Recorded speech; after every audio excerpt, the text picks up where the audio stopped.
गंगे त्रिपथगामिनी ब्रह्मद्रवेति विख्याते पापं मे हर जाह्नवी। नमो गोभ्यः श्रीमतीभ्यः सौरभेयीभ्य एव च। नमो ब्रह्मसुताभ्यश्च पवित्राभ्यो नमो नमः। प्रह्लाद नारद पराशर पुंडरीक व्यासाम्बरीश शुक शौनक भीष्म दाल्भ्यान् रुक्मांगदार्जुन वसिष्ठ विभीषणादीन् पुण्यानिमान् परम भागवतान् नमामि। वाञ्छाकल्पतरुभ्यश्च कृपा सिन्धुभ्य एव च पतितानां पावनेभ्यो वैष्णवेभ्यो नमो नमः। श्री सीतानाथ समारंभां श्रीरामानंदार्य मध्यमां अस्मदाचार्य पर्यन्तां वंदे गुरु परंपरां।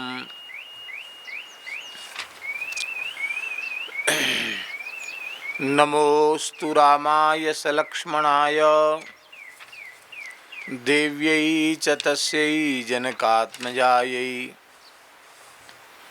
नमोस्तु रुद्रेन्द्रयमानिलेभ्यो नमोस्तु चन्द्रार्कमरुद्गणेभ्यः।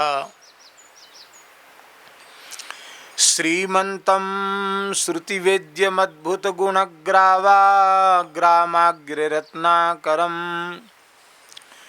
प्रेयः स्वेक्षण संसुलज्जितमही जाताक्षिकोणेक्षितं भक्ताशेषमनोभिवाञ्छितचतुर्वर्गप्रदं स्वरद्रुमं रामं स्मेरमुखाम्बुजं शुचिमहानीलास्मकान्तिं भजे।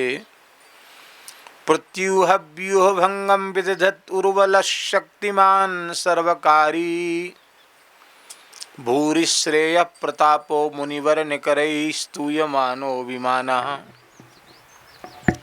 रक्षो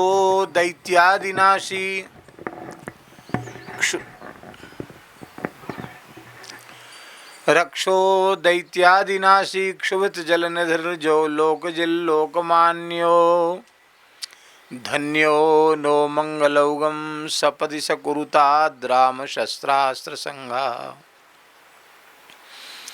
ऐश्वर्यं यदपाङ्गसंश्रयमिदं भोग्यं दिगीशैर्जगच्चित्रं चाखिलमद्भुतं शुभगुणावात्सल्यसीमाचया विद्युत्पुञ्जसमानकान्तिरमितक्षान्तिः दत्तान्नोऽखिलसम्पदो जनकजा रामप्रिया सानिशं। भक्त भगवंत गुरु चतुर्नाम बपुएक इनके पद वंदन किए नाशें विघ्न अनेक। वंदौ गुरुपद कंज कृपा सिंधु नर रूप हरि महामोहतम पुंज जासु बचन रवि कर निकर। श्री राम जय जय राम।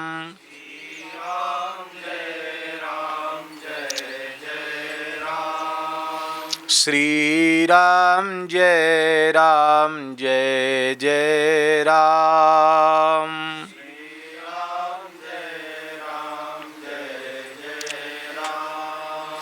श्री राम जय जय राम।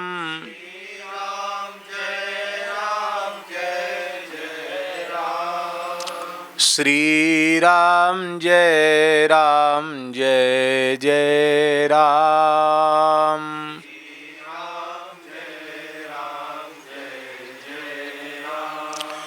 सीताराम जय सीताराम।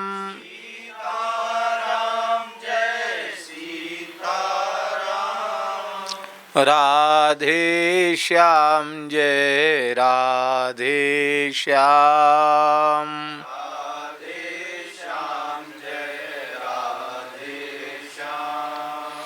जय गौ माता जय गोपाल।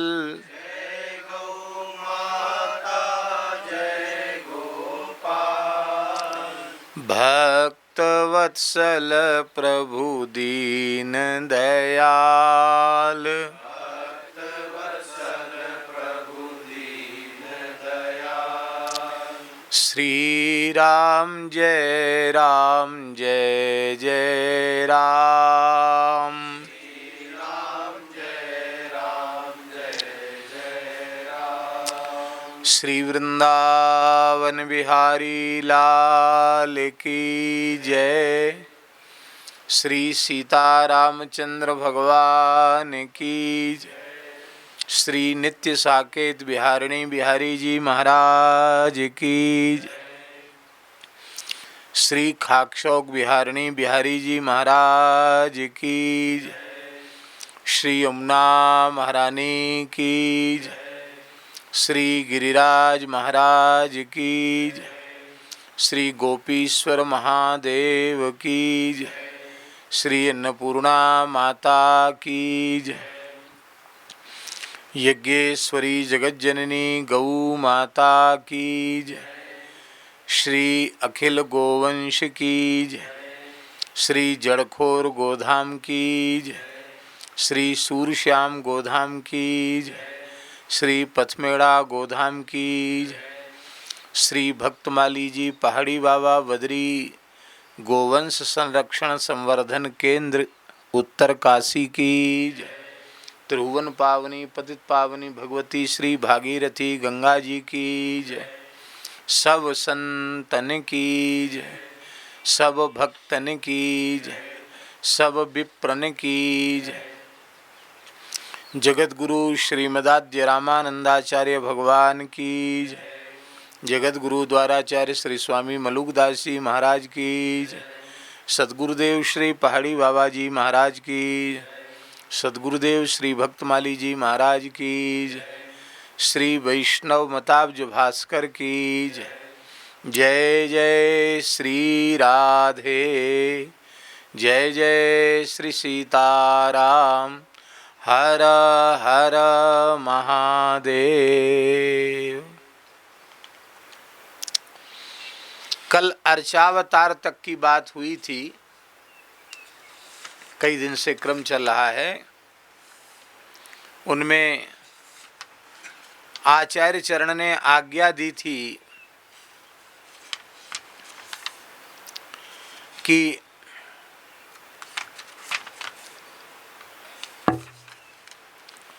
भगवान को अत्यंत श्रद्धा पूर्वक प्रेम पूर्वक पवित्र शुद्ध नैवेद्य अर्पित करना चाहिए। शुभानि कर्माणि समर्पयेत सदा। सदा का अर्थ है प्रातः से लेके रात्रि तक, रात्रि से लेके प्रातः काल तक। अहर्निश जो कुछ भी अच्छे कार्य बनते हैं उन सबको भगवान के चरणों में अर्पित करना चाहिए। और रामाय भक्ष्यम च निवेद्य भक्षयेत। भक्ष्य, भक्ष्य माने जो खाने के योग्य हो उसको भक्ष्य कहते हैं। अर्थात न्यायोपार्जित ढंग से जिस धन को कमाया गया हो उस न्यायोपार्जित धन का भी दशमांश दान कर दिया गया हो, उससे बचा हुआ जो धन है वो पवित्र है। उससे शुद्ध सात्विक शास्त्रों में जिन वस्तुओं को भोग लगाने का विधान बताया है उनको अत्यंत पवित्रता पूर्वक भगवान का नैवेद्य तैयार करके फिर उसको खाना चाहिए, प्रसाद के रूप में पाना चाहिए। पदार्थ बुद्धि से नहीं, प्रसाद बुद्धि से पाना चाहिए।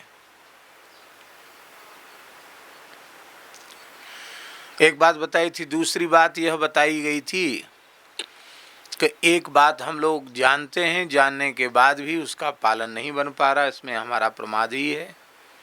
बात यह है कि संपूर्ण रसोई बन जाने के बाद भोग लग जाए, सर्वोत्तम पक्ष तो यह है कि जितना सामग्री तैयार हो सबके सब ठाकुर जी के सामने आवे। पर उतना संभव न होवे तो ठाकुर जी के मंदिर में थाल विराजमान करने के बाद ठाकुर जी के यहाँ की तुलसी भंडार घर में विराजमान कर दी जाए और भाव से किया जाए कि प्रभु ये जो सामने आपके थाल है इसको तो आप अंगीकार कीजिए ही, वहाँ जितनी सामग्री है उसको भी आप स्वीकार कीजिए, ग्रहण कीजिए। जैसे जगन्नाथपुरी में जितनी रसोई बनती है एक बार में, वो पूरी की पूरी भगवान के सामने आकर भोग के रूप में लगाई जाती है। सब सामग्री, कुछ बाकी नहीं रहता भंडार घर में। बनने के बाद सब वहीं आ जाता है।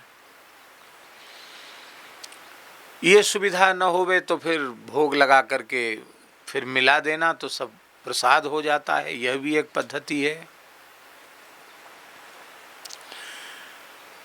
अन्न का जब हम भक्षण करते हैं तो उसका जो स्थूल अंश होता है वो तो मलमूत्र के रूप में बाहर निकल जाता है। उसका जो मध्यम अंश होता है वो रक्त, मज्जा, वसा आदि धातुओं के रूप में परिणत हो जाता है। और अन्न का जो सूक्ष्म अंश है उससे मन का निर्माण होता है। तो जब हम पदार्थ ग्रहण नहीं करेंगे, प्रसाद पाएंगे और प्रसाद बुद्धि से ग्रहण करेंगे और पवित्र कमाई से प्राप्त अन्न के द्वारा और हम अपना निर्वाह करेंगे और भगवान हमारे प्रेम को स्वीकार करके उसे ग्रहण करेंगे और उस भगवत प्रसाद को हम लेंगे तो हमारे भीतर उस प्रकार का मन पुष्ट होगा जो भगवान की उपासना में, भगवान की सेवा में अत्यंत आवश्यक है। वैष्णव का धर्म है कि अनिवेदित पदार्थ कभी मुख में न डाले।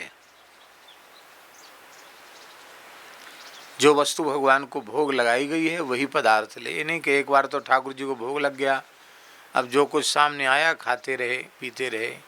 यह अत्यंत निषिद्ध बताया गया है शास्त्रों में। बहुत से लोग कहते हैं कि अब तो कंठी छुआ लिया, हो गया, तो ठाकुर जी क्यों पधराए? भैया जब इतने ब्रह्मज्ञानी हो तो ठाकुर जी मत पधराओ। ठाकुर जी पधराए हैं तो जल भी पियो, तो भोग लगाकर भगवान को समय समय जल पिलाना चाहिए, लेकिन स्वयं कुछ भी ग्रहण करो भगवान को निवेदित करके। कभी ऐसी परिस्थिति है कि भगवान अनवसर में है और हमको जल आदि ग्रहण करना है तो मन ही मन भगवान को निवेदित करके यह भगवत प्रसाद है ऐसा मानकर हम अन्न जल ग्रहण करेंगे। उससे हमारे चित्त की शुद्धि सहज ही होने लग जाएगी और हमारा अंतःकरण शुद्ध हो जाएगा, हमारे पाप नष्ट हो जाएंगे और संसार चक्र से छूटने की इच्छा हमारे भीतर विशेष रूप में उत्पन्न हो जाएगी। अब यहाँ भोग लगाने की बात कही थी तो भोग तो अर्चावतार को लगाया जाएगा। कल हमने चर्चा की थी कि भगवान के 5 प्रकार के स्वरूप शास्त्रों में कहे गए हैं। पर, विभव, व्यूह, अंतर्यामी और अर्चावतार। इनमें भेद नहीं है, 5 में भेद नहीं है। जो पर है वही विभव है, जो विभव है वही व्यूह है, जो व्यूह है वही अंतर्यामी है और जो अंतर्यामी है वही अर्चावतार है। भेद नहीं है। कैसे? इसको श्री वल्लभाचार्य जी महाराज ने जलभेद दृष्टांत कहकर समझाया है। क्या? मेघ में स्थित जल, बादल में पानी है कि नहीं? लाओ कमंडल भर लाओ। एक कमंडल भर के नहीं लाया जा सकता, दुर्लभ है। झरने में स्थित जल है, पहाड़ पर जाओ तो झरना मिलेगा, दुर्लभ है। गंगा जी पहुंचने के बाद गंगा जी मिलेंगी, पहले से तो नहीं मिलेगी गंगा जी। पर मेघ में स्थित जल भी जल ही है, झरने में स्थित जल भी जल ही है, नदी में स्थित जल भी जल ही है, सरोवर में स्थित जल भी जल ही है, और आपने खोदा कुआं और पानी निकला तो वह जल भी जल ही है। तो आकाश के मेघ में और नदी के जल में, वर्षा के पानी में और कुआं के जल में भेद है? कोई भेद नहीं है। और आपको प्यास लगी और हम एक गिलास पानी लेके आपके लिए, एक लोटा पानी लेके आपके सामने आ गए, तो उस पानी में भेद है क्या? जलत्वेन सब जल एक ही है, उसमें कोई भेद नहीं सब, क्योंकि जल जो है वो आकाश का जल ही जल है। चाहे आपको कुएं के जल के रूप में प्राप्त हुआ हो, चाहे आपके सामने लोटा भर के आया हो, उस सब मूल में है सब आकाश का ही जल, उसमें भेद नहीं है। सुलभता किस स्वरूप में है? परात्पर स्वरूप में सौलभ्य नहीं है, क्योंकि त्रिपाद विभूति जो भगवान का नित्य साकेत है, वहाँ ब्रह्मादि देवताओं की भी गति नहीं है, उनको भी ध्यान में उस दिव्य धाम का दर्शन होता है। वे सदेह, उनका दिव्य देह है, पर वे अपने दिव्य देह से भी वहाँ पहुँचने नहीं पहुँच सकते।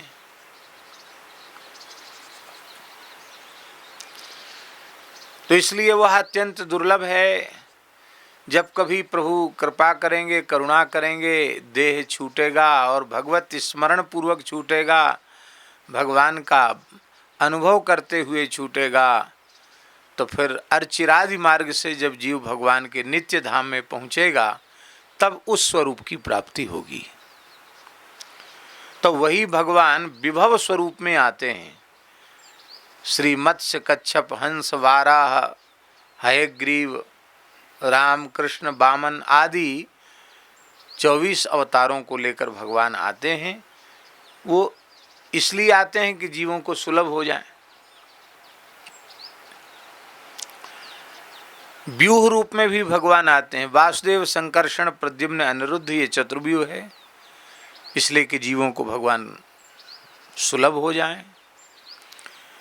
किंतु अवतार काल में जो जीव होते हैं उनको तो सुलभ होते हैं भगवान के दर्शन, और उनमें भी सबको नहीं होते हैं। क्या भगवान के अवतार काल में सब लोगों को दर्शन हो गया होगा क्या? बहुत से ऐसे अभागे भी रह गए जो दर्शन ही नहीं कर पाए। होते हैं बहुत से ऐसे लोग। एक जमुनापल्ली पार से ब्रजवासी बड़े बूढ़े आए, तो हमें सुनकर आज, बाबा मैं तो वृंदावन पहली पोत आयो। लो, अरे पहली बार वृंदावन आए? कहाँ के हैं आप? यही पल्ली पार को हूँ। कहाँ महीना पर हो? अब ये सबरे पीछे पड़ गए तो हम चले आए। चलो भैया देखे आए बिहारी जी को। तब हमको समझ में आया कि बताओ, यमुना जी के उस पार रहने वाला व्यक्ति बूढ़ा हो गया, अब तक वृंदावन नहीं आया।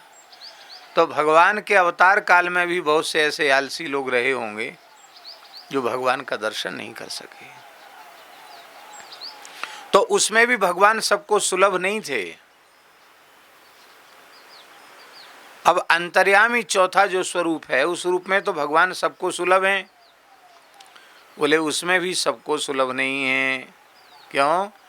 अंतर्यामी का साक्षात्कार योग सिद्ध पुरुष करते हैं। योग सिद्ध माने खाली इधर उधर आंख नाक दबा करके, हाथ पैर हिला करके आसन आदि कर देना, वो नहीं।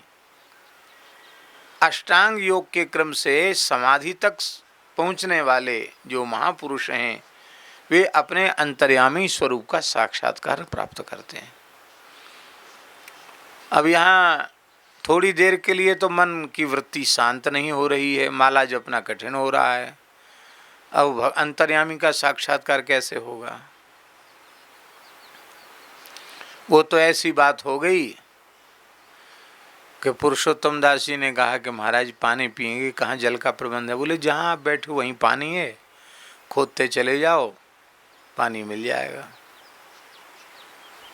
बात तो झूठी नहीं है, बात एकदम सही है। खोदते खोदते कहीं न कहीं पानी मिलेगा, लेकिन उससे प्यास बुझेगी क्या? प्यासे का समाधान तो नहीं हुआ। प्यासे को तो उसने पानी चाहा तो तुरंत उसको सामने पानी ला कर दो तो उसका समाधान होगा।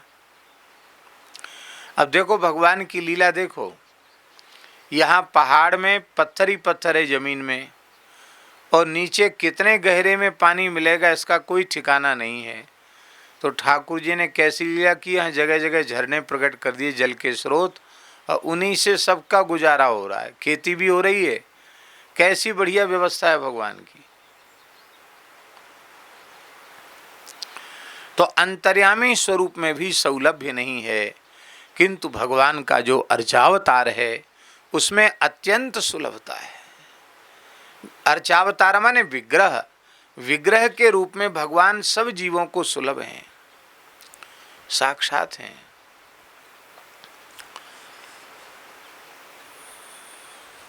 कितने स्वरूप हैं हमारे धाम क्षेत्रों में जहां मूर्ति विग्रह के रूप में भगवान साक्षात विराज रहे हैं। श्री अयोध्या जी में रामलला सरकार, रामलला जी के बारे में आपने सुना है?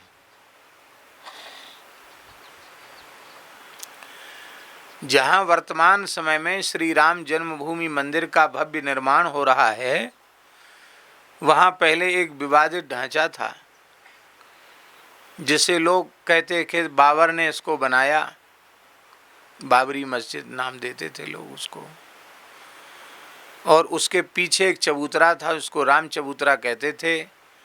वैष्णव लोग, संत महात्मा लोग, हिंदू लोग उसी चबूतरे पर अपना उत्सव के समय कीर्तन भजन कर लिया करते थे। और अंग्रेजों के समय में ही विवाद हो गया था, तो मस्जिद में कोई नमाज वमाज नहीं पढ़ी जाती थी, लेकिन वो बंद था। पर उस मस्जिद की सुरक्षा के लिए एक मौलवी वहाँ रहता था, नियुक्त था वो सरकार की ओर से नियुक्त था, अंग्रेज सरकार की ओर से। और संतों ने भगवान से प्रार्थना की और रामनवमी के पवित्र अवसर पर श्री ठाकुर जी सहसा अर्धरात्रि के समय उसके भीतर विग्रह रूप में प्रकट हो गए। बंद है बाहर से। और अयोध्या में अनेक संतों को एक साथ स्वप्न हुआ कि स्थान में राम जी का प्राकट्य हो गया है। तो महात्मा लोग उठे, अरे अरे राम जी प्रकट हो गए, राम जी प्रकट, चलो चलो चलो चलो चलो। कोई स्नान किए थे, कोई बिना स्नान किए थे, और सब ढोल मजीरा लेके कीर्तन करते हुए हम पहुंच गए। हल्ला मच गया, लोगों ने कहा कि नहीं नहीं, ये हिंदुओं ने जबरदस्ती मूर्ति रख दी है और ये सब धोखा है। कौन विश्वास करेगा कि मूर्ति यहाँ प्रकट हो जाएगी? भाई तोड़ा फोड़ी कुछ भई नहीं, कहाँ से प्रकट होगी मूर्ति, रख दी, क्या हुआ, कैसे हुआ? तो वहाँ जो मौलवी था उसका बयान जज ने लिया। जब उसका बयान जज ने लिया तो उसके बयान अभी भी दर्ज हैं।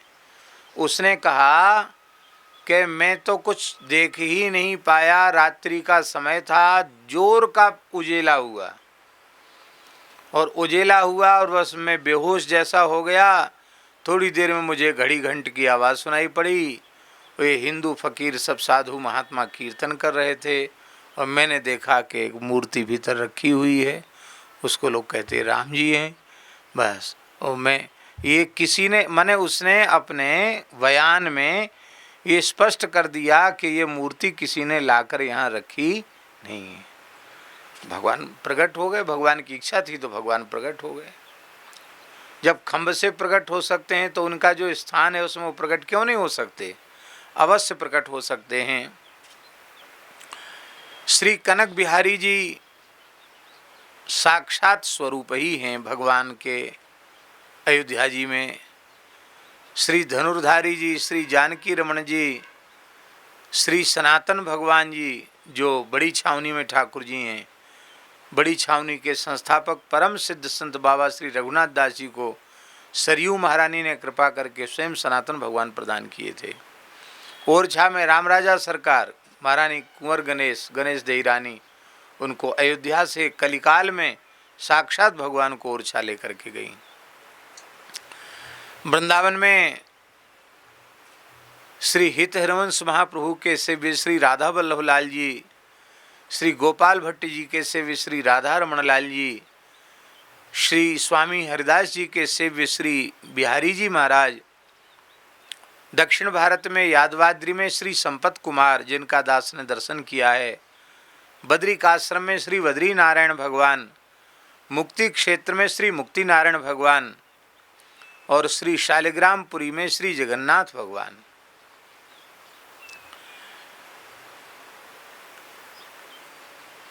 ये श्री पुरुषोत्तम क्षेत्र को शालिग्रामपुरी भी कहा जाता है। हमने प्रत्यक्ष देखा तो नहीं है, लेकिन ऐसा परंपरा से सुना है कि ब्रह्मा जी ने जगन्नाथ जी को विराजमान किया था तो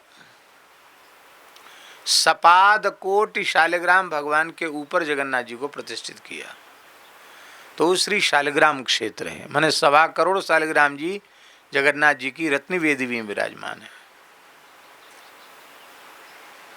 इसीलिए वहाँ अद्भुत प्रभाव है, अद्भुत विलक्षणता है जगन्नाथ जी। और जगन्नाथ जी के एक विशेष बात यह है कि जगन्नाथ जी के चमत्कार अभी ठाकुरों ने कुछ कम कर दिए, बंद कर दिए चमत्कार, पर जगन्नाथ जी आज भी हर साल 150 लोगों के साथ कोई न कोई चमत्कार, कोई न कोई लीला कर देते हैं। जगन्नाथ जी का प्रत्यक्ष प्रभाव है। श्री जगन्नाथ भगवान, द्वारिका में श्री द्वारकाधीश भगवान, पंढरपुर में श्री विठ्ठल भगवान, कितनी लीलाएं उन्होंने भक्तों के साथ की, उनके चरित्रों में आता है। तिरुपति में श्री वेंकटेश भगवान, कांची में वरदराज भगवान, श्रीरंगम में रंगनाथ भगवान आदि आदि सर्वत्र भगवान विराजमान हैं।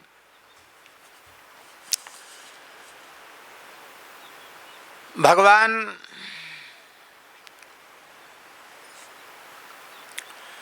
को भक्त जब विग्रह रूप में उनको प्रकट करते हैं और भावपूर्वक शास्त्र विधि से उनकी प्रतिष्ठा करते हैं, तो अपने हृदय के सरल विश्वास के कारण वह पक्का स्वीकार कर लेते हैं कि ये साक्षात भगवान हैं, ये मिट्टी नहीं है, पत्थर नहीं है, धातु नहीं है, ये साक्षात भगवान हैं, ऐसा स्वीकार करते हैं। और ऐसा स्वीकार करके फिर उनकी सेवा आरंभ करते हैं। तो सेवा का आरंभ करने से भगवान पद पद पर अपनी अनुभूति कृपा पूर्वक कराते रहते हैं। हमारे खाक चौक में भगवान जो विराजमान हैं, श्री सीताराम जी महाराज, लक्ष्मण जी महाराज, तो एक हमारे पूज्य गुरुदेव पहाड़ी बाबा महाराज का ही एक शिष्य थे, हमारे गुरु भाई ही थे। हमारे सामने की घटना नहीं है, पुरानी घटना है। तो उनके मन में आया कि पुराने ठाकुर जी हैं, ने सब बढ़िया साफ निकले हमें। तो वो महात्मा ज़्यादा विचार नहीं किए, गर्म पानी में सोडा घोले, सोडा होता ना सफाई के लिए, पहले महात्मा लोग गर्म पानी करके सोडा डाल देते, उसी में कपड़ा धो लेते थे।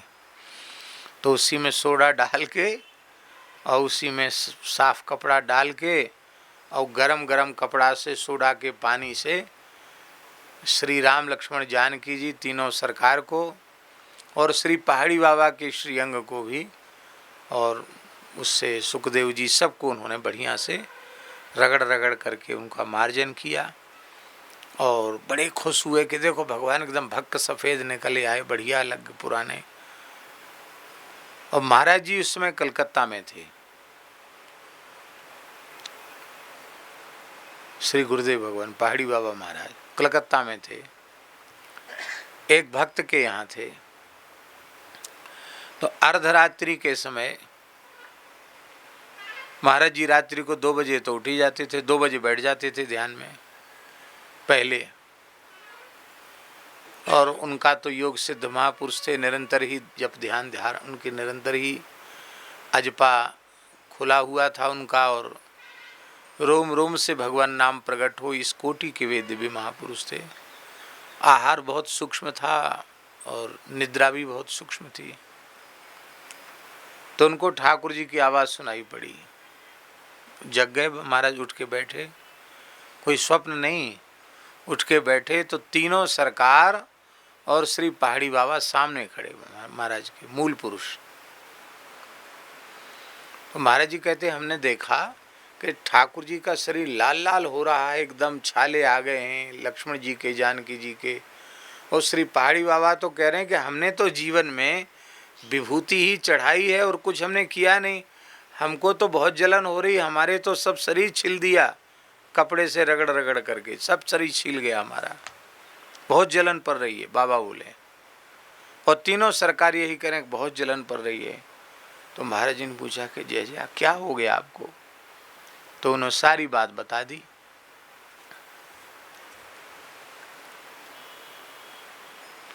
अब पत्थर होते तो जलन पड़ती, बोलो हैं? भगवान है तब न जलन पड़ी।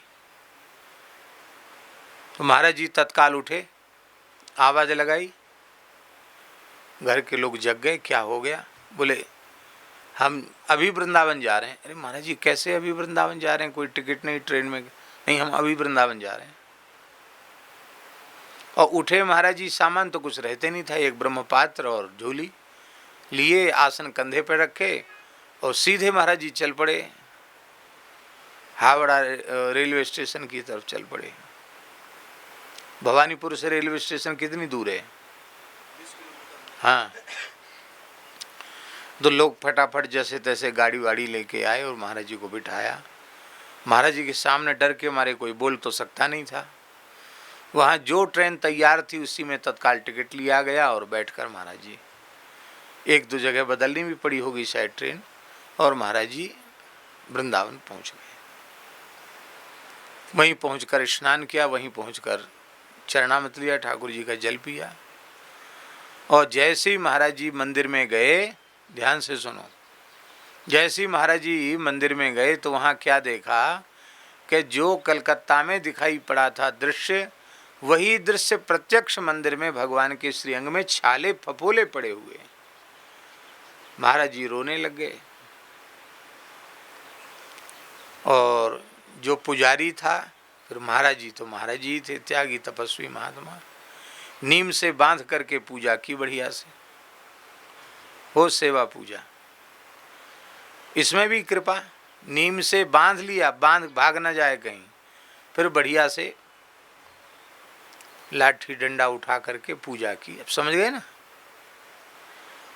आप लोग कहें कैसे महात्मा, इनको दया नहीं, बताओ चेला ने ऐसा कर दिया तो उसको ऐसे रस्सी से बांध के मारना अच्छा थोड़ी है। अरे नहीं, इसमें भी गुरुजनों की करुणा है। इतना बड़ा भगवत अपराध वहाँ दंड दे दिया गुरुजी ने, तो अब यमराज का डंडा नहीं खाना पड़ेगा। वहाँ दंड भोगना पड़ता तो कितना भयंकर होता, और यहाँ तो थोड़े में ही निकल गया। जैसे माँ अपने बालक को पीटती है और कोई दूसरा कहे कि अरे तुम थक गई होगी, हम पीट देते हैं तुम्हारे बालक को, तो स्वीकार करेगी? बिल्कुल स्वीकार नहीं करेगी। उसके पीटने में भी वात्सल्य है। हमने गुरुजनों से सुना है, हजारों हजारों जन्मों के माता पिता एक साथ इकट्ठे होकर उनका वात्सल्य इकट्ठा हो जाए, उससे भी अधिक वात्सल्य शिष्यों के प्रति गुरुजनों का होता है, उससे अधिक वात्सल्य होता है। माता पिता का वात्सल्य लौकिक लाभ ही देगा, अलौकिक लाभ नहीं दे सकता, पर संतों का, गुरुजनों का वात्सल्य जीव का परम कल्याण करने वाला होता है। और महाराज जी ने तुरंत मक्खन, गाय का मक्खन और कपूर, शुद्ध कपूर, भीमसेनी कपूर और मक्खन, कपूर पीस करके मक्खन में मिलाया और भगवान के सबके पोशाक हटा करके, उतार करके, और पूरे श्रीअंग में पहाड़ी बाबा के तीनों सरकार के मक्खन और कपूर का लेप किया, भगवान को सुला दिया क्योंकि दोपहर तक तो महाराज जी पहुँचे थे, उत्थापन में दर्शन हुआ था, महाराज जी ने भोग लगा के सुला दिया। रात्रि को ठाकुर जी फिर आए, बोले बाबा हम ठीक हो गए, बिल्कुल ठीक हो गए।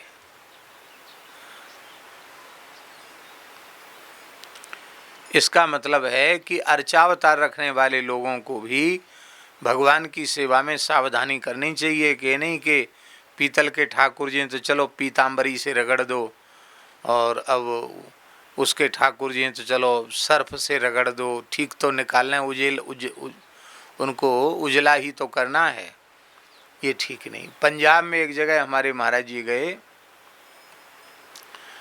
तो वहाँ क्या देखा, भक्तमाली जी महाराज ब्रजवासी पुजारी थे, तो उनकी मैया, पुजारी जी की मैया सवेरे उठी, नहाने धोने की आवश्यकता नहीं, जैसे बर्तन मांजते हैं ऐसी उन्होंने एक डलिया में सब मंदिर के जितने ठाकुर जी हैं, गरुड़ घंटी सब लई उठाई, उठा के गूंजा रख कर के बढ़िया से रगड़ के पोंछ के कपड़ा से मांज के सब भीतर धरे आई।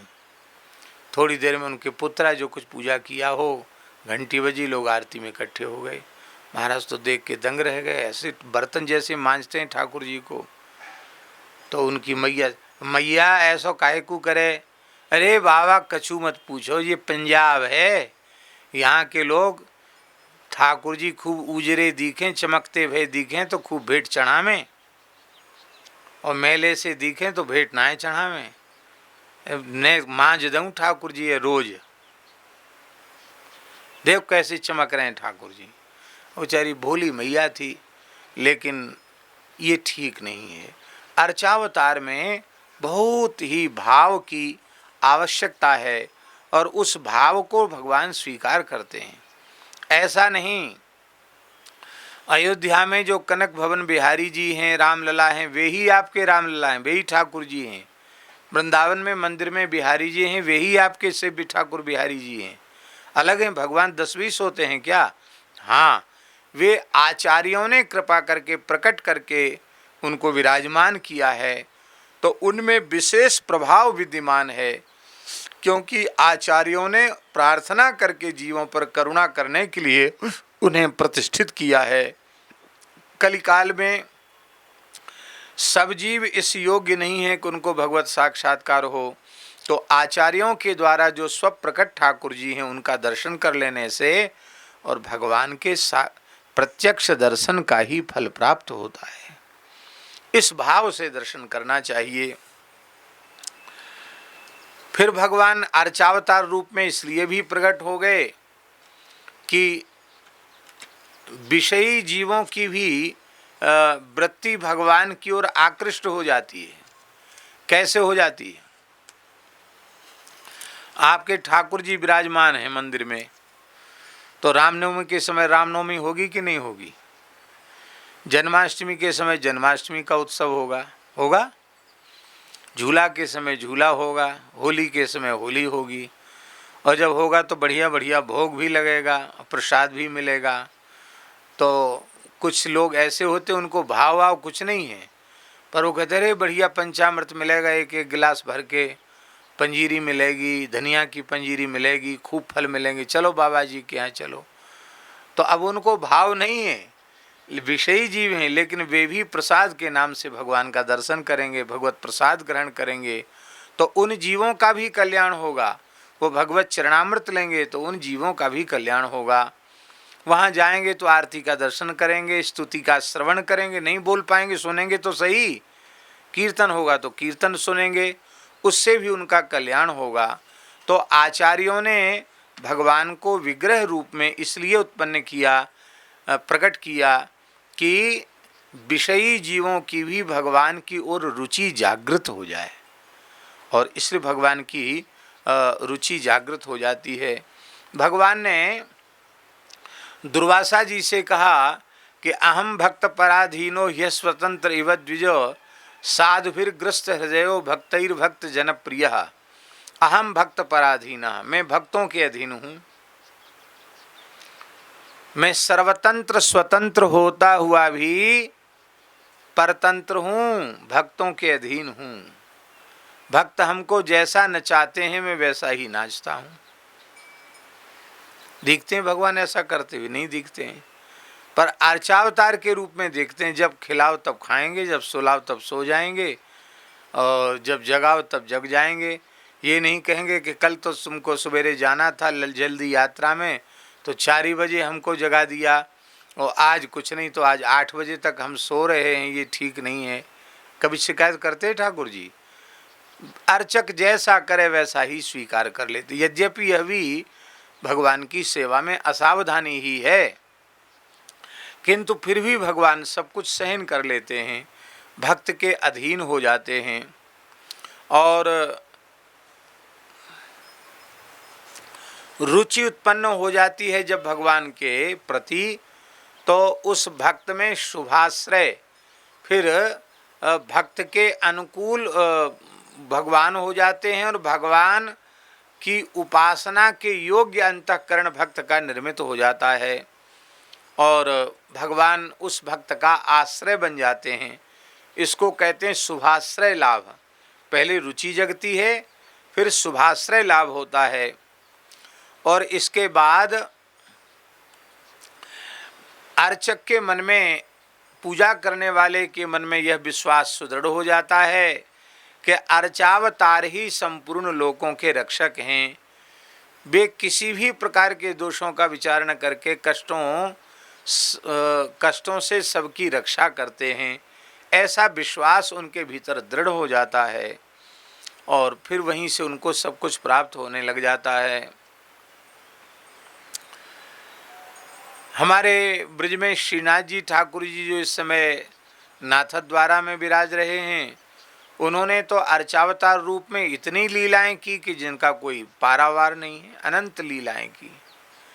तो अर्चावतार रूप में आज भी श्री ठाकुर जी लीला करते हैं। भाव की जागृति जहां हो जाए वहीं से काम बन जाता है। अभी कुछ वर्ष पुरानी घटना है ऋषिकेश की। एक सन्यासी महात्मा थे, वयोवृद्ध, इधर रहते थे। ये जो स्वर्गाश्रम की कुटियाएं हैं ना, इसी में रहते थे। 10-15 साल पुरानी बात होगी, ज़्यादा से ज़्यादा, इससे ज़्यादा पुरानी बात नहीं है। तो पल्ली पार गए,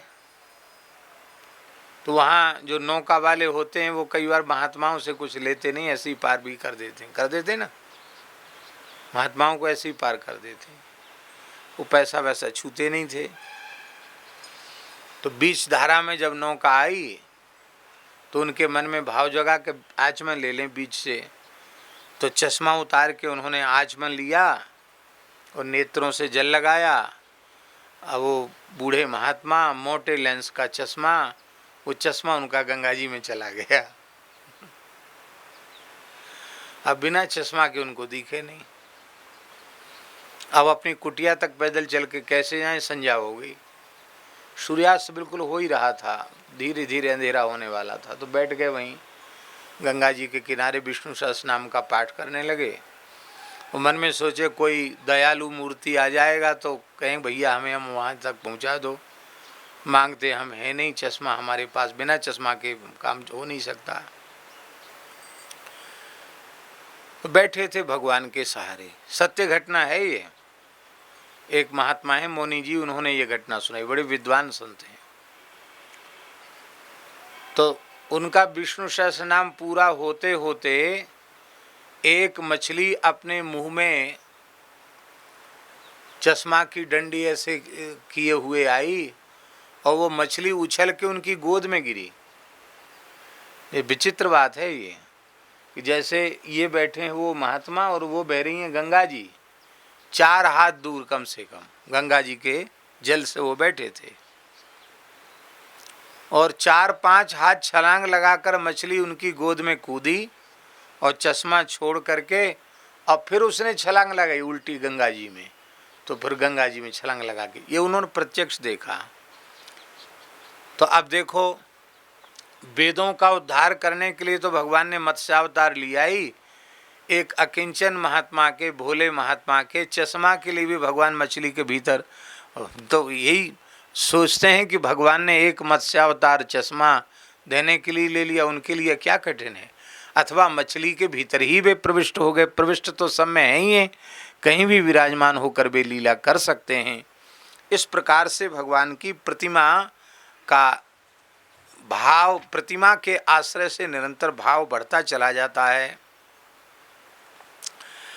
आगे कह रहे हैं कि इसलिए निरंतर प्रत्येक वैष्णव का धर्म है कि वह अपनी सेवा पूजा में अर्चावतार अवश्य विराजमान रखे, अर्चावतार के बिना न रहे। भगवान की सेवा पूजा चाहे गृहस्थ हो या विरक्त साधु हो, सबके पास ठाकुर सेवा होनी ही चाहिए। उनसे बड़ा सहारा रहता, बड़ा आश्रय रहता है।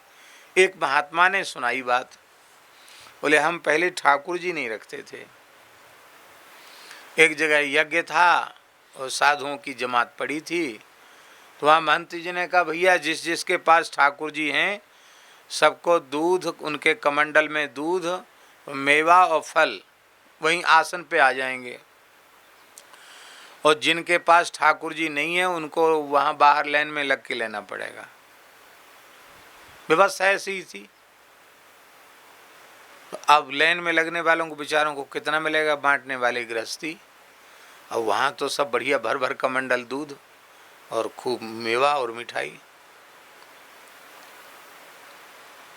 तो बोले हमारे पास तो ठाकुर जी नहीं थे। हमको बड़ा खराब लगा कि अरे हम लाइन में लगना पड़ेगा। ले साहब अच्छी जगह आए यज्ञ में, तो उनके पास पुराने महात्मा लोग श्री रखते हैं ना, श्रीदानी, वो नारियल की होती है, और वो घिस घिस करके वो चिकनी हो जाती, शालिग्राम जी के जैसी हो जाती है।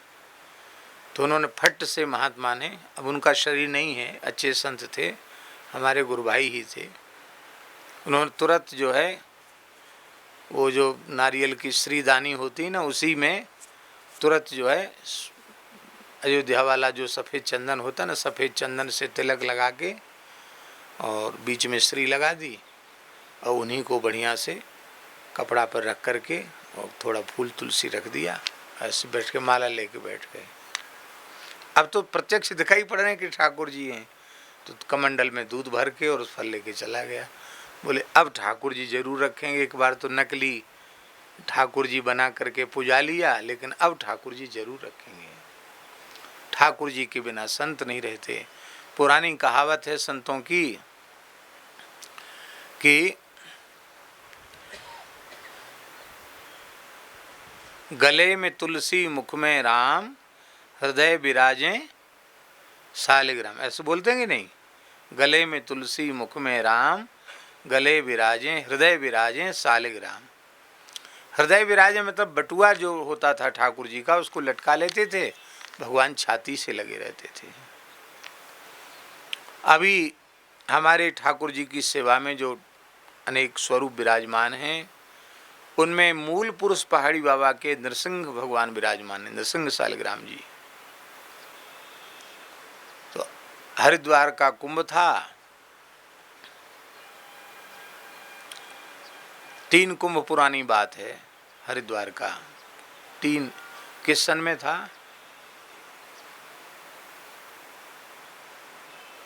किस सन में था, माने 3 कुंभ पुरानी बात है। एक तो 86 में हुआ था, हैं? हाँ, एक 86 के बाद हुआ था क्या? हाँ, अभी हमारा जो आएगा हरिद्वार का कुंभ, ये हमारा हरिद्वार का 4था कुंभ होगा, हैं? हाँ, 98 की बात है। 98 में हम जैसे ही रामनवमी करके और कुंभ के लिए महाराज जी की आज्ञा थी तो गए, चले। हमसे बोले ठाकुर पुजारी हम ही थे मंदिर में, तो ठाकुर जी ले लिए। हमने कि ठाकुर जी तो पहले ही गए छत्ता में, लाल जी शालिग्राम जी सब पहले चले गए। अरे समझता नहीं है, साधु बिना ठाकुर जी के चलते ही नहीं। और महाराज जी हाथ पैर धो के गए मंदिर में, शयन हो गया था ठाकुर जी का, और तो समर्थ महापुरुष थे, शयन किए हुए भीतर चले गए। और पहाड़ी बाबा के जो शालिग्राम भगवान हैं, इतने बड़े स्वरूप इंद्र सिंह भगवान, वो लेके आए एक मलमल के सफ़ेद कोरे कपड़ा में, तुलसी के साथ उनको हमारे गले से बांध दिया। बोले जाओ अब चले जाओ। ये सुविधा थोड़ी थी कि टैक्सी कर लो और टैक्सी में बैठ के चले जाओ। पैदल यहाँ से गए, खाक चौक से चल के, अपना झोला झंटरा अपने साथ लेके, अकेला, कोई साथ नहीं भेजा कि अमुक चले जाओ, अकेले जाओ। बस में बैठ गए, रोडवेज वाली बस में, रात भर चले बस में बैठ के, सवेरे वहाँ पहुँचे। वहाँ से फिर टेम्पू वगैरह में, ऑटो रिक्शा वगैरह में बैठ के कुंभस्थल गए, खोज करके कुंभ में पहुँचे। आज भी ठाकुर जी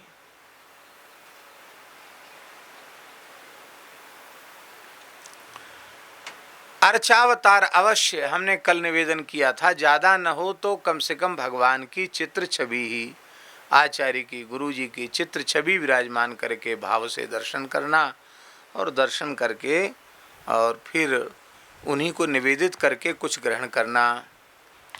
श्री जगद्गुरु रामानंदाचार्य भगवान कहते हैं, स्वयं व्यक्तश्च दैवश्च सैद्धो मानुष एव च देशादौ ही प्रशस्ते च वर्तमानश्चतुर्विधा। अभी कहा था ना उन्होंने, अर्चावतारोपि च देश काल प्रकर्षहीन श्रुत सम्मतश्च सहिष्णुरप्राकृत देह युक्तः पूर्णोर्चकाधीन समान कृत्यः। ये जो आचार्य चरण ने कहा था कि देश और काल की दूरी से रहित आश्रित भक्त के अभिमित स्वरूप में भगवान विग्रह रूप में प्रकट हो जाते हैं। मेरे परिपूर्ण होने पर भी सर्व सहिष्णु होकर अर्चक के अधीन स्नान, भोजन, शयन, जागरण आदि क्रियाओं वाले बन जाते हैं। और घर में रखो तो घर में विराजमान, मंदिर में रखो तो मंदिर में विराजमान। वह देखने में प्राकृत जैसे लगते हैं, लेकिन वे दिव्य अप्राकृत स्वरूप के होते हैं। उन भगवान में प्राकृत स्वरूप होता नहीं है। ऐसे भगवान अर्चावतार कहे जाते हैं। ये श्री रामानंदाचार्य भगवान ने कहा। अब कह रहे हैं कि वह भगवान सह देशादौ प्रशस्ते ही वर्तमान, वह भगवान का जो अर्चावतार स्वरूप है वो पर्णकुटी में विराज जाते हैं, घर में भी विराज जाते हैं, और बढ़िया से बढ़िया मंदिर बनाओ तो मंदिर में भी विराज जाते हैं। पवित्र स्थान में उनको विराजमान करना चाहिए। उन भगवान के स्वरूपों में 4 प्रकार के स्वरूप होते हैं। एक होते हैं स्वयं व्यक्त, क्या, जो स्वयं प्रकट हो जाते हैं। आप लोग अयोध्या जी में तपसी जी की छावनी में गए हैं? नहीं गए हैं। अयोध्या में तपसी जी की छावनी में एक शालिग्राम जी से रामलला प्रकट हो गए। हमने दर्शन किया है उनका, आप लोग भी जाके दर्शन कर सकते हैं। लेकिन वहाँ ऐसे दर्शन नहीं होते उनके।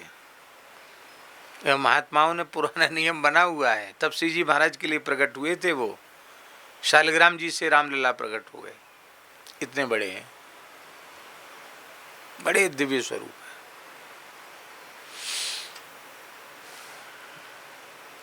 है। उनको कम से कम एक सुगंधित फूलों की माला और पाव भर पेड़ा लेके जाओगे तो दर्शन होगा उनका, नहीं तो दर्शन नहीं हो। उनको आराम से कपड़ा उड़ा के रखते हैं, पोशाक उड़ा के रखते हैं, ढक के रखते ठाकुर जी को।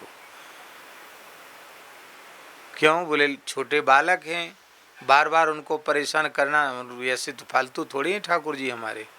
कुछ खिलाओ पिलाओ, माला पहनाओ, कुछ खिलाओ पिलाओ, कुछ भेंट पूजा करो तो ठाकुर जी दर्शन देंगे। पुराने संतों ने नियम बना रखा है। हम गए, बोले दर्शन कराओ महाराज। महंत जी हंसने लगे, बोले आपके लिए तो चाहे जब दर्शन करें, पर हमारे यहाँ का नियम यही है।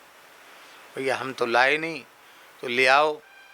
मंगाया माला, तुलसी और भगवान के लिए भोग मंगाया, ठाकुर जी ने फट से दर्शन दे दिए, प्रसाद हमको मिला। इसको कहते स्वयं व्यक्त। शालिग्राम जी स्वयं व्यक्त नारायण, उनको किसी ने बनाया नहीं, स्वयं प्रकट भगवान है, वो स्वयं व्यक्त हैं।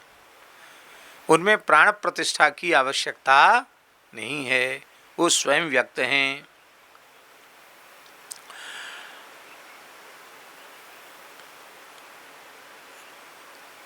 स्वयं प्रकट ठाकुर जी भी होते हैं, विग्रह रूप में भी स्वयं प्रकट होते हैं, वो भी, उन्हें भी स्वयं व्यक्त कहा जाता है। दूसरे होते हैं दैव। दैव माने देवताओं के द्वारा प्रतिष्ठापित। अब भगवान शंकर के अनेक स्वरूप हैं, शिवलिंग, वो देवताओं के द्वारा स्थापित हैं, उनको दैव कहेंगे। भगवान की अनेक प्रतिमाएं हैं जिनको देवताओं ने प्रतिष्ठित किया, उनको दैव कहते हैं। सिद्धों के द्वारा प्रतिष्ठित जो अर्चावतार हैं उनको सैध्य कहा जाता है। सिद्ध माने ऋषि महर्षियों के द्वारा स्थापित जो स्वरूप हैं उनको सैध्य स्वरूप कहा जाता है। और मनुष्यों के द्वारा, चौथा है मानुष। मनुष्यों के द्वारा शास्त्रीय विधि से जब भगवान की प्राण प्रतिष्ठा होती है तो उनको भी अर्चावतार कहते हैं। बोलो भक्तवत्सल भगवान की जय। इस प्रकार से भगवान का वह दिव्य अर्चावतार होता है। अर्चावतार की बड़े भाव से, बड़ी विधि से पूजा करनी चाहिए।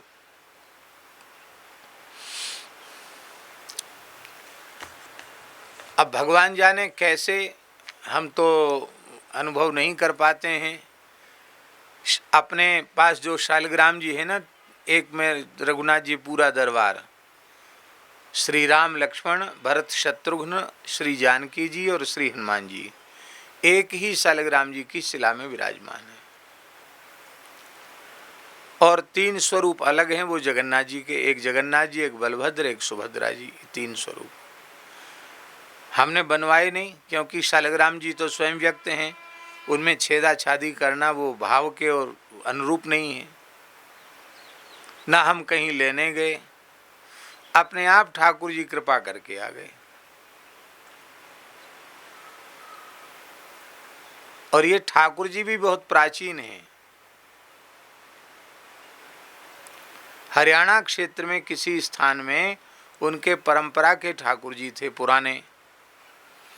महाराज संत वृद्ध हो गए तो उन्होंने अपने चेला से कहा था कि मलुक पीठ वाले महाराज को बुलाना और उनकी कथा कराना, और ये ठाकुर जी उन्हीं को दे देंगे।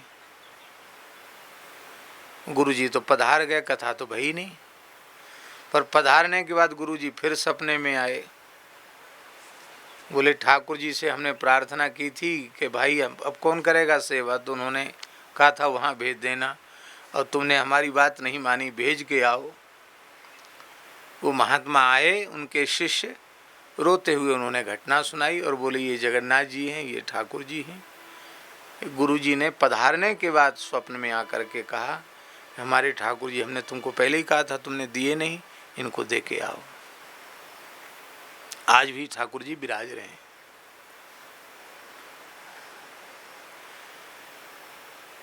और हमसे लोग पूछते हैं कि ये शालिग्राम जी में आपने बनवाए, तो हमने तो बनवाए नहीं, लेकिन हम भाव ऐसा रखते हैं कि ठाकुर जी जिनको ठाकुर जी ने आदेश दिया, हो सकता उनकी परंपरा में शालिग्राम जी से ही ठाकुर जी प्रकट हो गए हों, तो इसमें क्या आश्चर्य है। ललितपुर वाले महंत जी ने एक घटना हमको सुनाई थी। गंगादास परम पूज्य महामंडलेश्वर श्री बालकृष्ण दास जी महाराज, उन्होंने कहा मुक्ति नारायण की यात्रा करने गए तो हमको एक शालिग्राम जी मिले, और हमने भूटिया जो होते हैं वो लेकर के चला, तो उसकी असावधानी से ठाकुर जी खंडित हो गए। ऐसे शालिग्राम जी मिले कि शालिग्राम जी इतने बड़े थे और उनके भीतर भगवान शेष पर्यंक पर पौढ़े हुए थे, शंख चक्र गदा पद्म और पूरा स्वरूप निकले। मिले कहाँ से? गंडकी जी से पूरी मूर्ति बनी बनाई मिली। और उसने कहीं थैला पटका और उसमें वो फिर जय सियाराम हो गए। बड़ी पीड़ा हुई और अंत में उनको गंडकी जी में ही पधराना पड़ा।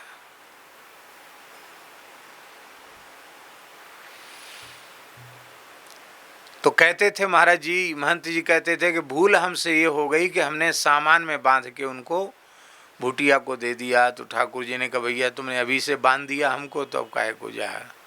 ठाकुर जी वहीं जो है फिर विसर्जित करने पड़े। मुक्ति नारायण में जो स्वरूप विराजमान है वो शालिग्राम जी ही हैं। आप गए मुक्ति नारायण, शालिग्राम भगवान ही है नारायण स्वरूप में। और वहाँ तो लोग बता रहे थे कि ये विग्रह तो हैं, इनके नीचे कंदरा में किसी किसी को दर्शन हो जाता है। असंख्यों भगवान शालिग्राम ज्योतिर्मय स्वरूप में विराजमान हैं। वहाँ साक्षात भगवान आज भी मुक्ति नारायण भगवान साक्षात विराज रहे हैं। शालिग्राम जी की सेवा पूजा की पद्धति भी यही है। बहुत से लोग कहते महाराज हमें एक शालिग्राम जी दे दो, हम शालिग्राम जी की पूजा करेंगे। ये शालिग्राम जी की सेवा की पद्धति नहीं है। शास्त्र के अनुसार भगवान शालिग्राम जी की सेवा का विचार जब मन में आवे तो गुरुदेव से पहले आज्ञा लेनी चाहिए, फिर श्रद्धा पूर्वक मुक्ति नारायण की यात्रा करनी चाहिए, वहाँ गंडकी जी से प्रार्थना करनी चाहिए, वहाँ सुंदर स्वरूप जो मिलें वो ला करके गुरु जी को अर्पित करना चाहिए। फिर गुरु जी उनमें से जो स्वरूप आपकी सेवा के लिए उपयुक्त समझेंगे वो स्वरूप वो आपको, जी चाहे सब दे दें और चाहे उनमें से एक स्वरूप दे दें, जो उनकी इच्छा हो, पर वे दे देंगे तभी गुरु प्रदत्त सेवा। तो ये भाव होता कि हम स्वयं गंडकी जी से लेकर के आए ठाकुर जी को, ये उसका है।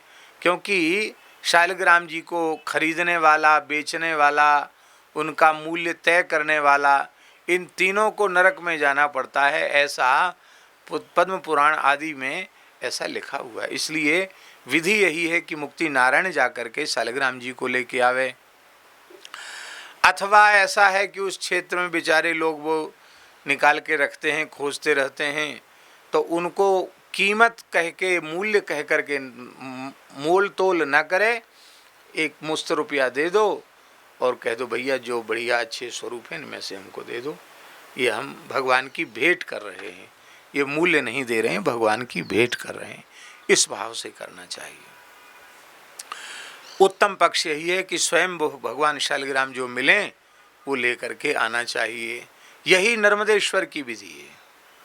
नर्मदेश्वर भी धावड़ी कुंड अब तो जल में चला गया, तो नर्मदेश्वर के लिए वहाँ जाते थे, भगवान से प्रार्थना करते थे, गोताखोर की पूजा करते थे और वो उसको दक्षिणा देते थे गोताखोर को। जो स्वरूप आ जाए वही स्वरूप लेने पड़ते। ये नहीं कह सकते कि टेढ़े बेड़े कैसे हैं, बड़े छोटे जो आपके भाग्य में होंगे वो नीचे से आ जाएंगे।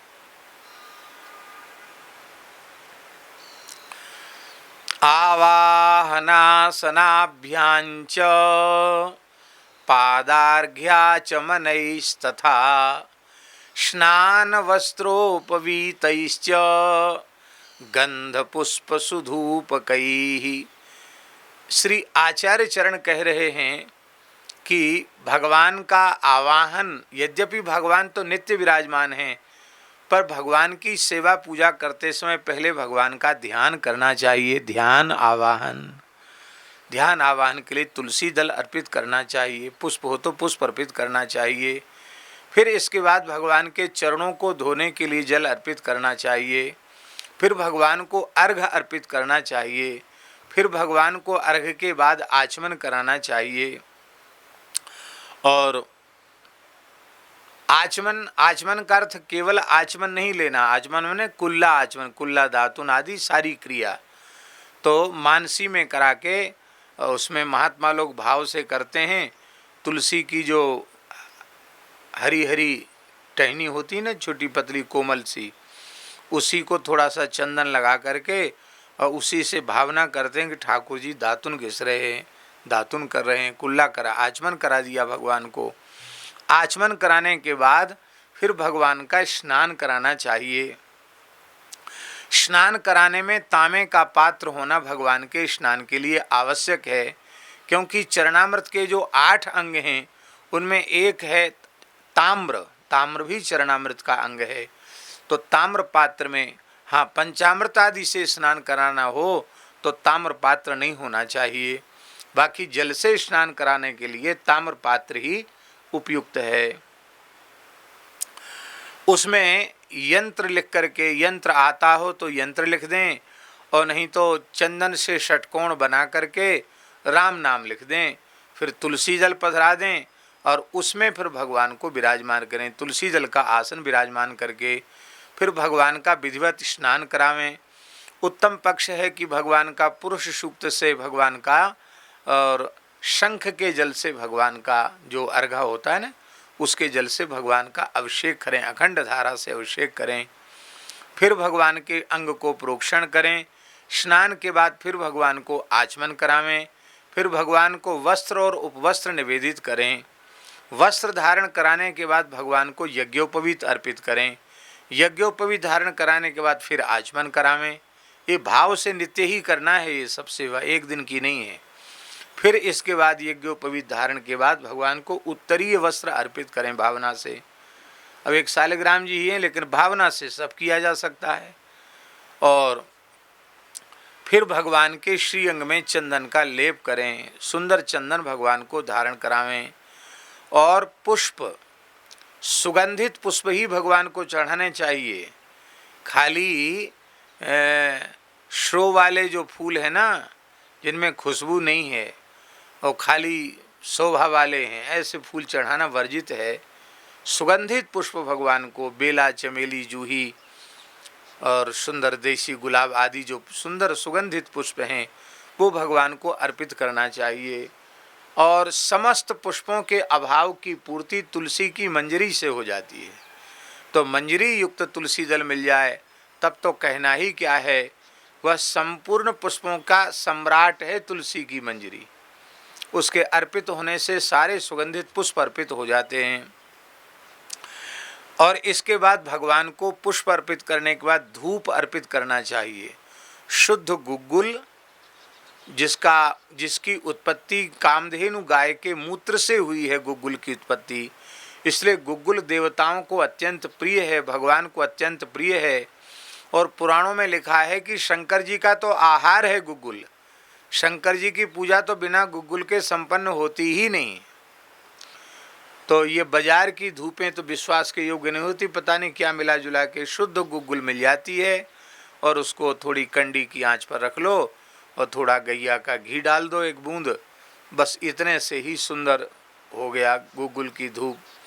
मान लो कथनचित गुग्गुल उपलब्ध न हो तो शुद्ध देसी गुड़ और थोड़ा घी मिला करके गौड़ी धूप भी अर्पित की जा सकती है। पर धूप नित्य अर्पित करना चाहिए। धूप अर्पित करने के संबंध में पुराणों में लिखा है कि सेवा पूजा में जाने अनजाने जो त्रुटि रह जाती हैं, वस्तुओं का अभाव रह जाता कि ये चीज़ होनी चाहिए थी, नहीं हुई, तो उन अभावों की पूर्ति सेवा के जो अंग न्यून हो गए हैं, छूट गए हैं, न्यूनातिरिक्तता की पूर्ति धूप दान करने से हो जाती है। धूप अर्पित करें। फिर भगवान के सामने दीप अर्पित करें। दीप अर्पित करके हाथ धो लें और फिर भगवान के सामने नैवेद्य पधरावें। और जब नैवेद्य भगवान के सामने पधरावें तो पर्दा तो हो तो अच्छी बात है, लगाना चाहिए। पर्दा ना हो तो जितनी देर भोग लगे उतनी देर आँख मूंद कर ध्यान करना चाहिए और भगवान से अत्यंत दीन भाव से प्रार्थना करना चाहिए कि हे प्रभु, मैं आपको क्या अर्पित करूं? कोई ऐसी वस्तु है ही नहीं जो मैं आपको अर्पित कर सकूं, क्योंकि सब वस्तु में तो कुछ न कुछ दोष है और हम तो दोषों के खजाने हैं, हमारे भीतर भाव भी नहीं है। पर आप कृपा करुणा करके इस दीनहीन की इस तुच्छ वस्तु को भी आप कृपा करके स्वीकार करें। हमारे महाराज जी कहते थे कि दूध का भोग लगाओ तो नामदेव जी की याद कराना चाहिए। प्रभु, नामदेव जी के जैसा प्रेम तो हमारे में नहीं है, पर हम नामदेव जी का नाम ले रहे हैं। आप नामदेव जी की भक्ति का स्मरण करके आप दूध पी लीजिए। खिचड़ी का भोग लगाओ तो लोग कर्माबाई जैसा भाव तो हमारा नहीं है प्रभु, पर आपकी परम भक्ता कर्माबाई का हम स्मरण कर रहे हैं, आपको याद दिला रहे हैं। आप कर्माबाई की भक्ति की याद करके इस खिचड़ी को पावें। कंदमूल फल अर्पित करें तो विदुर जी की याद करें बेर कंदमूल फल अर्पित करें तो सबरी की याद करें। इस तरह से भक्तों की याद करा करा करके भगवान को भोग अर्पित करना चाहिए। और बढ़िया सुंदर राजभोग हो तो महाराज भक्तराज अम्बरीश जी ने आपको ये नैवेद्य लगाया, हम कहाँ, आप अम्बरीश जी का स्मरण करके राजभोग स्वीकार करें। इस तरह से भगवान को प्रार्थना, प्रत्येक उपचार में प्रार्थना बहुत आवश्यक है। भगवान को नैवेद्य अर्पित करना चाहिए, भगवान पा रहे हैं ऐसा ध्यान करना चाहिए। और फिर उनमें अपना अपना भाव है, आपका वात्सल्य भाव है कि दास्य भाव है कि माधुर्य भाव है, उस भाव के अनुरूप भगवान के स्वरूप का ध्यान करना चाहिए। भगवान पा रहे हैं ऐसा अनुभव करना चाहिए, और प्रशंसा कर रहे हैं यह भी अनुभव करना चाहिए। अथवा ये कह रहे हैं कि अरे देखो बनाई तो हलवा तो ठीक बनाया पर थोड़ी शक्कर कम रह गई हैं, ऐसा भी भगवान, आप भाव से करोगे तो सब कहने लग जाएंगे।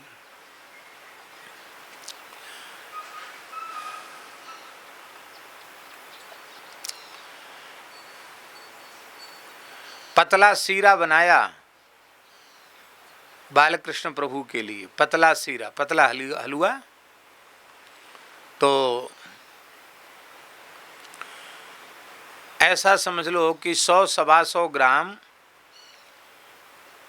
आटे में खूब बढ़िया चकाचक घी डाल करके, और उसमें कम से कम 1.25 सेर खांड, कितनी,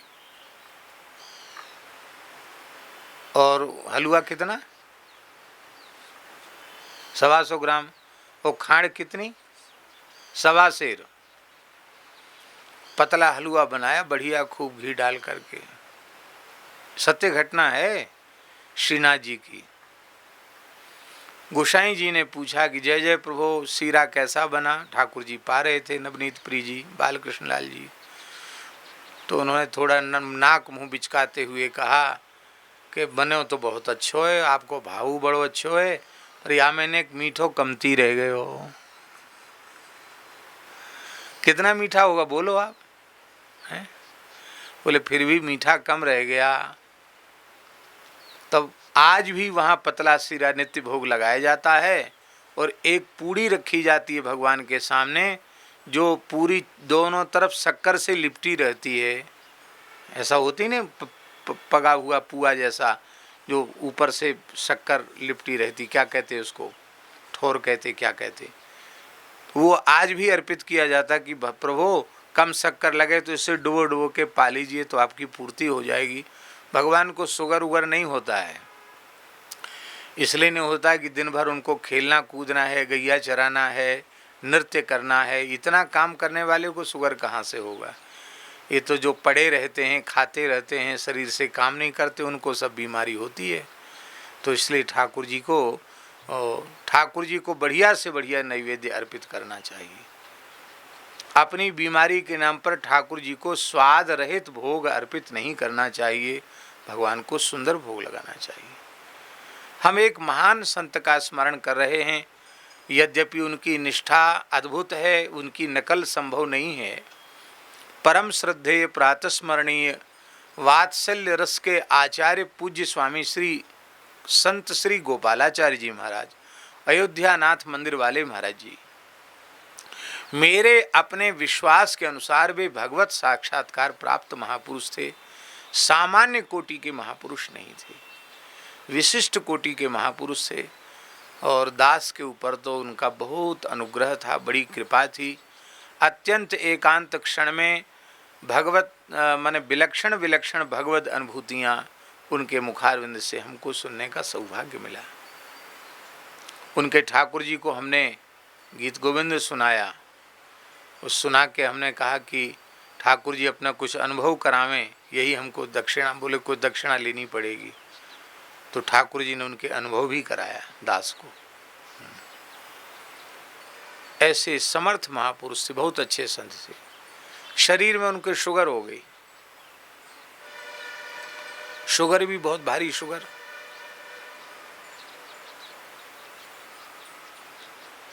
डॉक्टरों ने कहा चावल बंद कर दो, आलू बंद कर दो, घी बंद कर दो, शक्कर बंद कर दो। उन्होंने कहा देखो हमारा नियम है बिना निवेदित किए हुए कोई वस्तु हम ग्रहण नहीं करते। पहले हमारा लाल जी भोग लगाते हैं, इसके बाद हम पाते हैं। अब हम लाला ने जीवन भर बढ़िया बढ़िया पाया है, अब हम बुढ़ापे में उनको अपने रोग बीमारी का बहाना लेकर के और उनको फीका भोग लगावें और फीका खावें, ये संभव नहीं है। हम बिल्कुल नहीं कहते हमको दवाई दो, लेकिन तुम पीछे पड़ते हो तो दवाई दे दो, तुम्हारा काम दवाई देना। लेकिन हम ठाकुर जी को बढ़िया भोग लगाएंगे और जो ठाकुर जी पाएंगे वही प्रसाद रूप में लेंगे।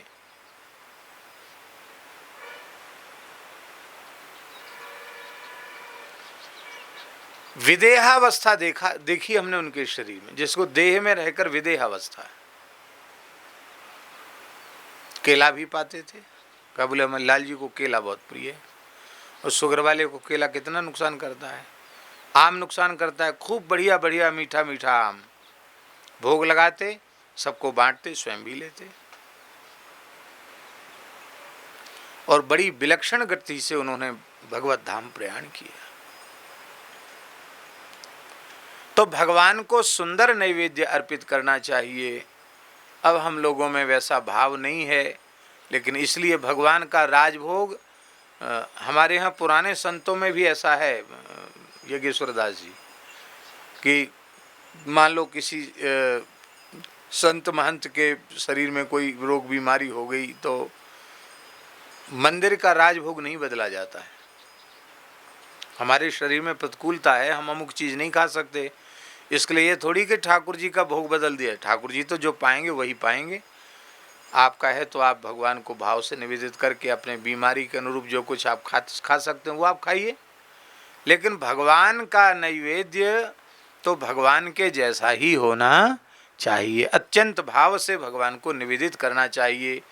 एक और सावधानी रखनी चाहिए कि जब भगवान को भोग लगाते हैं उसके बाद फिर आचमन कराने के बाद फिर एक बार ध्यान करके आचमन करना चाहिए, क्योंकि हनुमान जी, गरुड़ जी, प्रहलाद जी आदि जो भगवत पार्षद हैं, विश्वक्सेन आदि जो भगवत पार्षद हैं, वो सबके सब पार्षद अत्यंत भावपूर्वक खड़े रहते हैं कि भगवान का अधरामृत अब हमको मिलेगा। और उनको जब नहीं मिलता है तो वे शाप दे देते हैं। माने शाप देने का अर्थ है कि उन वैष्णवों का तिरस्कार हो जाता है। तो इससे तिरस्कार हो जाने से फिर वो एक पूजा का बहुत बड़ा अपराध बन जाता है। इसलिए हनुमान जी को अर्पित करना, भगवान के पार्षदों को अर्पित करना और फिर श्री गुरुदेव भगवान को अर्पित करना, फिर आचमन कराना। तो एक बार आचमन हो गया, भोग सर गया, फिर एक बार वैष्णवों को निवेदित करके हनुमान जी, हनुमद आदि जो पार्षद हैं उनको निवेदित करना, फिर आचमन कराना। फिर गुरु महाराज भी तो विराजमान है, गुरु जी, दादा गुरु जी, परदादा गुरु जी, सब गुरु परंपरा के लोग विराजमान हैं कि नहीं, भाव से उनका अनुभव करना, उनको भगवान का नैवेद्य अर्पित करना, इसके बाद स्वयं प्रसाद लेना। और हमारे पूज्य श्री हरे राम बाबा जी ठाकुर जी को भोग लगाते तो वो सब पद गा गा करके ही सब सेवा करते थे। हरे राम बाबा बड़े ऊंचे महात्मा थे, तोतले बोलते थे। तो वो भोग लगा के कहते, राम जी प्रसादी पाओ पवन सुत, राम जी प्रसादी पाओ जी, राम जी प्रसादी पाओ पवन सुत, राम जी प्रसादी पाओ जी, पूर्व पश्चिम उत्तर दक्षिण चारों दिशन सो आओ जी। ऐसे एक पद गाते थे वो। और फिर उसमें कहते थे तीनों लोक में प्रसाद बांट आओ जी, सबको प्रसाद दे दो जी, बचा हुआ हमको भी दे दो जी, ऐसा कुछ कहते थे। इस तरह से भाव से और वो भगवान को अर्पित करते थे। इसलिए भगवान को भोग धर के तुरंत उठा लेना अच्छा नहीं है। भोग रखने के समय भी पहले से थोड़ा बहुत गर्म में भी तुलसी छोड़ना ठीक नहीं है। देख लो, परीक्षण कर लो कि भगवान को ग्रहण करने के योग्य है कि नहीं, थाली में उसको ठंडा कर लो और इसके बाद भगवान को भोग लगाओ। और भोग धराने में कम से कम 15 मिनट भगवान के सामने भोग रखना चाहिए। क्यों रखना चाहिए 15 मिनट? आप भी पाओगे तो 10-15 मिनट लगेगा पाने में कि नहीं? तो भगवान कैसे पा ली इतने जल्दी? और ज़्यादा ब्रह्म ज्ञान छांटना नहीं चाहिए, वो तो भगवान ने देख लिया हो गया। तो देख लिया तो फिर तो देख ही लिया। भगवान कहेंगे तुम जब ऐसा भाव से कर रहे हो तो।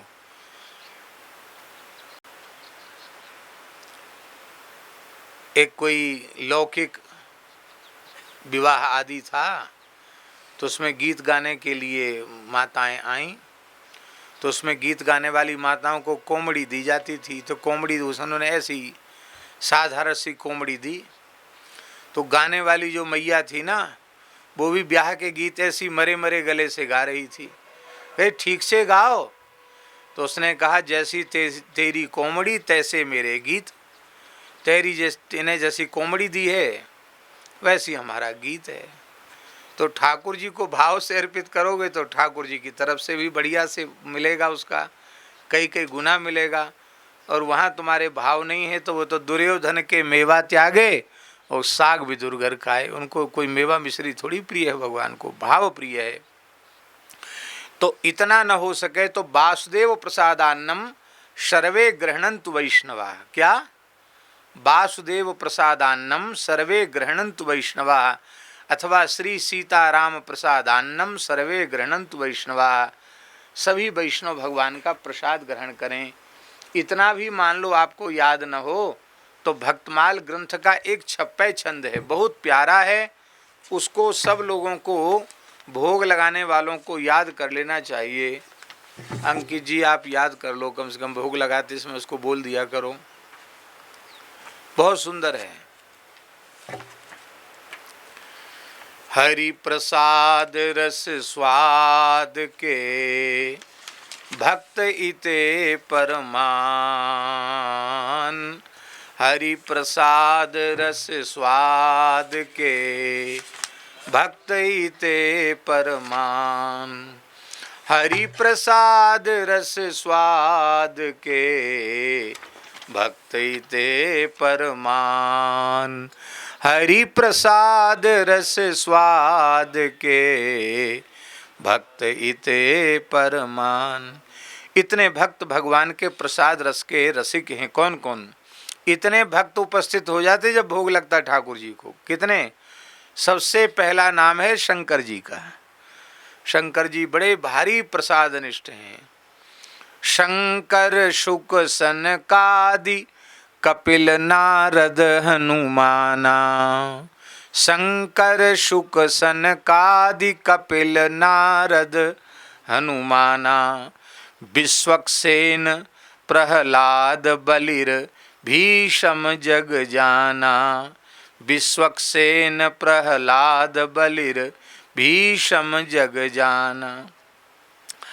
अर्जुन ध्रुव अम्बरीश विभीषण महिमा भारी। अर्जुन ध्रुव अम्बरीश विभीषण महिमा भारी। अनुरागी अक्रूर सदा उद्धव अधिकारी। अनुरागी अक्रूर सदा उद्धव अधिकारी। भगवंत भुक्त अवशिष्ट की कीरति कहत सुजान। हरि प्रसाद रस स्वाद के भक्त इते परमान। ये जो भक्त हैं वो भगवान के प्रसाद की महिमा का वर्णन करते हैं। ऐसे प्रसाद निष्ठ भक्तों का स्मरण करना चाहिए। और इसके बाद फिर भगवान को आचमन कराने के बाद और इसके बाद भगवान को तांबूल अर्पित करना चाहिए। तांबूल माने वीरी। वीरी न हो रोज संभव तो कम से कम अमनिया लौंग इलायची रखना चाहिए। मुखवासार्थे एला लवंगम समर्पयामी। भगवान को एला इलायची लौंग अर्पित कर देना चाहिए। और सुविधा हो तो नित्य उनको पान बीरी अर्पित करना चाहिए। जैसे गोरीलाल कुंज में भगवान को राजभोग के बाद, शयन भोग के बाद नित्य बीरी अर्पित होती है।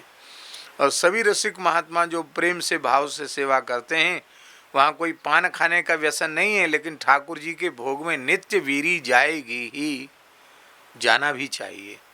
अब वो पुजारी को स्वयं ही बीरी बना करके भगवान को भोग धरानी चाहिए। इस तरह से भगवान को तांबूल अर्पित करने के बाद फिर भगवान की प्रदक्षिणा करनी चाहिए। तांबूल के बाद भगवान की आरती के बाद भगवान की प्रदक्षिणा, और प्रदक्षिणा के बाद फिर भगवान से आज्ञा लेकर अन्य कार्य के लिए प्रस्थान, माने विसर्जन, पूजा का विसर्जन, कि हम पूजा पूर्ण करके आपकी ही अमुक सेवा में अब हम लग रहे हैं, ऐसी भगवान से आज्ञा प्राप्त करना। दीप नैवेद्य तांबूल प्रदक्षिण विसर्जनैः षोडशार्चा प्रकारैस्तैर्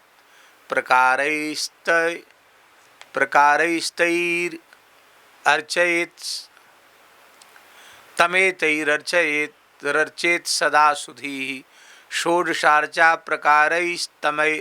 तमेतैरर्चयेत् सदा सुधी। इस प्रकार से 16 प्रकार की अर्चा भगवान को षोडशार्चन विधि से भगवान का पूजन करना चाहिए। बोलो भक्तवत्सल भगवान की। दीप कभी धरती पर दीपक रख करके निवेदित नहीं करना चाहिए, उसके नीचे वस्त्र अथवा कुछ अक्षत रख करके तब दीपक निवेदित करना चाहिए। आज ही हम पुराण का पारायण कर रहे थे तो उसमें यह बात आई कि जो खाली भूमि पर दीपक रख करके दीपदान कर देता है वह 7 जन्मों तक अंधा होता है। जो जमीन में शंख रख देता है, शालिग्राम जी को रख देता है, उसको दूसरे जन्म में शरीर में कुष्ठ हो जाता है। इसलिए भैया भगवान की सेवा में सावधानी रखनी चाहिए। दीपक कभी बिना, धरती ने कहा कि मैं इतनी इतनी चीज़ों को सीधे ग्रहण नहीं करती हूँ, तो कुछ अक्षत रख देना चाहिए, इसके बाद दीपक उस पर रखना चाहिए। हमेशा दीपावली में भी जो दीपदान करते हैं उसमें भी आपने देखा होगा कि लावा फेंक दिया जाता है। वो लावा इसीलिए कि वो एक प्रकार से दीपकों का आसन हो गया, तब दीपक प्रज्वलित किए जाते हैं। तो दीपक जब भी दीपदान करो तब नीचे थोड़ा अक्षत रख दो, तब उसके ऊपर दीपक रख करके तब दीपक प्रज्वलित करना चाहिए। ऐसे सीधे दीपक धरती पर नहीं रख देना चाहिए। और लोग तो क्या करते हैं, ऐसी बत्ती जलाई, ऐसे दिखाई जमीन में रख दिया, वो अनुचित है, ऐसा नहीं करना चाहिए। और फिर भगवान की आरती करके स्तुति करना चाहिए। स्तुति भगवान की पूजा का प्रधान अंग है। स्तुति नहीं करोगे तो भगवान पूजा पूरी विधि पूर्वक पूजा की गई, स्तुति नहीं किया तो स्वीकार नहीं करेंगे। आरती और स्तुति ये दोनों बहुत ही आवश्यक कर्म हैं। आरती भी जरूर करनी चाहिए और स्तुति भी जरूर करनी चाहिए। आप लोगों ने दर्शन किया होगा, इसी उत्तराखंड के बड़े सिद्ध संत हैं श्री मोनी जी महाराज, रानी खेत वाले मोनी जी। दर्शन किया आपने? नहीं किया। परम पूज्य श्री प्रेमदास जी मोनी जी महाराज बड़े अच्छे महात्मा हैं। हम समझते हैं अब तो 100 के आसपास पहुंच गए होंगे या 100 के भी हो गए होंगे, तो कोई पता नहीं है। शतायुष्य प्राप्त कर रहे होंगे। अद्भुत संत की रहनी है। रहनी का दर्शन करना हो तो उनका दर्शन करना चाहिए। पूरा लंबा शरीर है, ऊंचे हैं, 6.5 फीट के होंगे कम से कम। अपने हाथ से संपूर्ण सेवा। आप गाड़ी में भी चल रहे हैं तो स्तुति के समय स्तुति, आरती के समय आरती, रात्रि को चाहे 2-2, 3-3 बज जाए, लेकिन उनका नियम आज तक जीवन में छूटा नहीं।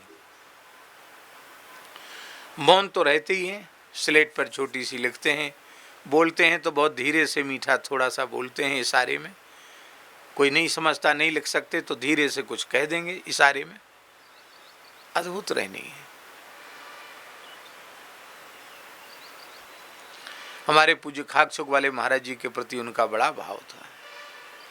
उनके गुरुदेव बड़े सिद्ध पुरुष थे, अपने प्रयाग क्षेत्र के श्री दूधाधारी बाबा। उनका जन्म तो पहाड़ का था, कुमायूं क्षेत्र का उनका जन्म है। मोनी जी का ब्राह्मण कुल का जन्म है। और गुरु महाराज की प्रसिद्धि सुन करके गए दूधाधारी जी महाराज। वो कौन सी जगह है स्थान? फाफामऊ में है, वहाँ गए, हम भी वहाँ कथा करे आए हैं। गुरुजी का तो लोग कहते थे कि इनकी उम्र का ही कोई ठिकाना नहीं है, इनकी उम्र का कोई ठिकाना नहीं। वो वस्तुतः ऐसे ही थे वो, क्योंकि एक एक परिवार की, प्रयाग क्षेत्र की 10-10 पीढ़ी देखी थी उन्होंने। तो 10 पीढ़ी देखने वाला कितनी उम्र का होगा, विचार करो आप। दूध ही ग्रहण करते थे, दूधाधारी महापुरुष थे और बड़े अच्छे संत थे। अपने पूरे जीवन में एक ही शिष्य बनाया, वही मौनी जी को, चेला दूसरा बना ही नहीं, न गृहस्थी बनाया न विरक्त, एक ही विरक्त शिष्य बनाया।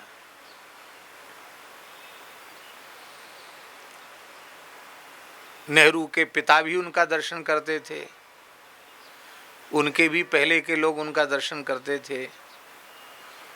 नेहरू जब प्रथम प्रधानमंत्री बने तो उन्होंने खबर किया कि मैं बाबा का दर्शन करने आ रहा हूँ। सत्य घटना है बाबा, ये महाराज जी। तो उन्होंने कहा कि मेरे पास आए, उनके पास अब तो सड़क बन गई, उस समय तो सड़क भी नहीं थी जहाँ वो रहते थे, गंगा जी के कछार में। तो बोले हमारे पास आते ही उसका अनिष्ट हो जाएगा, कह दो उसको। अब गृहस्थी तो बेचारे इसलिए जाते हैं कि हमको कुछ लाभ मिलेगा, बाबा जी कहें अनिष्ट हो जाएगा तो क्यों आएगी। सिद्ध पुरुष से नहीं आए, किसी से कोई मतलब नहीं रखते थे। श्री मौनी जी महाराज भी जब उनका दर्शन करने गए तो बड़ा कठोर व्यवहार किया उन्होंने। गाली तो देती, कभी डंडा लेके भी कृपा कर देते, भगा देते, क्यों आता बार बार यहाँ, जंगल में हम यहाँ रहते। फिर मौनी जी ने भी पक्के ही निकले, गेट के बाहर निकाल दिया। अब गेट के बाहर पड़ गए, बोले बस अब हमने तो हृदय से स्वीकार कर लिया गुरु जी की शरण। अब गुरु जी नहीं स्वीकार करते हैं शिष्य के रूप में, दीक्षा नहीं देते हैं, और हम तो अब प्राण त्याग देंगे, बस ये निश्चय करके प्रायोपवेश करके अन्न जल त्याग करके पड़ गए। तो गांव के ब्राह्मणों ने कहा, ब्राह्मण बड़े भगत थे उनके और वो ही ब्राह्मणों से बड़ा प्रेम करते थे। गांव के ब्राह्मणों ने कहा महाराज ये बेचारा ब्राह्मण बालक है, मर जाएगा, कई दिन हो गए भूखे प्यासे पड़े हुए, अब कृपा कर दो। जब सब कई लोगों ने कहा अच्छा अच्छा अच्छा ठीक है जा, नाई को बुला, नाई को बुला।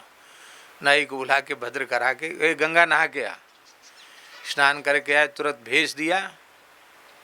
और भेज देने के बाद चल चल बस हो गया तेरा कम, जा भजन कर। महाराज कहाँ, 1 मिनट अपने पास नहीं रखा, जाओ भजन करो। कहाँ जाएं, जाओ रानी खेत चले जाओ। वो भगवती जगदम्बा पार्वती जी की और भगवान शिव की नित्य विहार स्थली है। वहाँ पार्वती जी को शंकर जी ने झूला झुलाया, इसलिए संग पार्वती जी का नाम झूला देवी है। वहाँ चले जाओ, वहाँ भजन करो। बस चले गए वहाँ। और आज भी झूला देवी पे शेर आता है। उस समय तो पुरानी बात थी, घोर जंगल था, अभी भी जंगल है, मिलिट्री क्षेत्र है वो।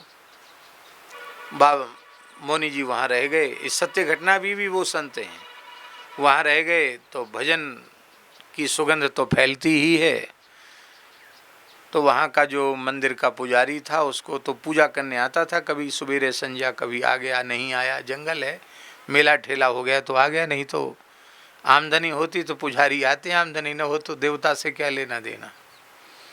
ऐसा उन्होंने देखा कि बाबा जी के तो लोग दर्शन करने आते, कहीं बाबा जी मंदिर पे कब्जा न कर ले। तो उन लोगों ने फिर दुर्व्यवहार किया और उनको हठपूर्वक वहाँ से निकाल दिया, मैंने बहुत अनुचित व्यवहार करके। अब वो अनुष्ठान लेके बैठे थे कि इतना जप करके तब आसन उठाएंगे, लेकिन अब बहुत विघ्न आ गया बीच में। इसलिए अनुष्ठान के बीच में स्थान परिवर्तन, आसन परिवर्तन करना अनुष्ठान का विघ्न माना जाता है। वो गए फिर गुरु जी के पास, फाफामऊ महाराज जी वहाँ तो सब वो बड़े विरोधी हो गए, घसीट के निकाल दिया बाहर, क्या करे। अरे हमने ये थोड़ी कहा था कि मंदिर में ही आसन जमा लेना, पूरा क्षेत्र भगवती का है, कहीं बैठ के भजन करो। तो वहाँ आज भी एक गुफा है, उस गुफा में बैठकर उन्होंने भजन किया, किसी से कुछ मांगते नहीं। कभी कोई पहाड़ी कोई आलू फल दे दी, आलू दे दिया, आटा दे दिया तो पा लिया, नहीं तो ऐसे ही जल पी लिया झरना का, और ऐसे ही जंगल के कंदमूल खा लिए, बस भजन किया। और सेना का क्षेत्र है वो, आज भी सेना का क्षेत्र है। और बाबा भजन कर रहे थे मौनी जी महाराज, और शेर आकर पीछे बैठा, ब्रिगेडियर घूम रहा था, उसने देख लिया, उसकी श्रद्धा उत्पन्न हो गई और उनने अनुमति दी। वहाँ आज भी राम मंदिर, सेना के परिसर में राम मंदिर बना हुआ है। ये पूरे भारत का एक स्थान है जो सेना के बीच में विरक्त साधु का स्थान बना हुआ है। हम तो वहाँ कई बार कथा करके आए मौनी जी के यहाँ। किस प्रसंग में हाँ ये बात आई कि वो आरती स्तुति पूरी, जैसे स्थान में होती ना पूरी स्तुति, ऐसी पूरी स्तुति। गाड़ी चल रही तो गाड़ी में भी उनका जप चल रहा है, पाठ चल रहा है, आरती के समय आरती, स्तुति के समय स्तुति। अपने हाथ से ठाकुर जी को बना के भोग लगाना। अब तो इतनी आयु होगी, नहीं तो पहले तो किसी के हाथ का छुआ लेते ही नहीं थे, वो अपने हाथ से ही सब कुछ करते थे। मंदिर में पूजा अपने हाथ से करते थे। अद्भुत संत। रहनी ही तो संत की होती है, रहनी उनको। अब तो ऐसे धीरे धीरे संत लुप्त होते चले जा रहे हैं। तो भगवान की नित्य आरती करना, पूजा करना, साष्टांग प्रणाम करना और फिर भगवान से प्रार्थना करना। अब अर्चा के बाद भगवान से चाहिए क्या? हमने भाव से विधि से पूजा की, तो इस पूजा का फल हमको क्या चाहिए? तो बहुत सुंदर श्लोक है, 122वां श्लोक है, कंठस्थ करने योग्य श्लोक। वैसे तो पूरी वैष्णवतावज भास्कर कंठस्थ रहनी चाहिए, ज़्यादा बड़ा नहीं है। कुल श्लोक संख्या है क्या? 157 श्लोक हैं। नहीं 192। हाँ 192 श्लोक है, माने 200 में थोड़े कम हैं।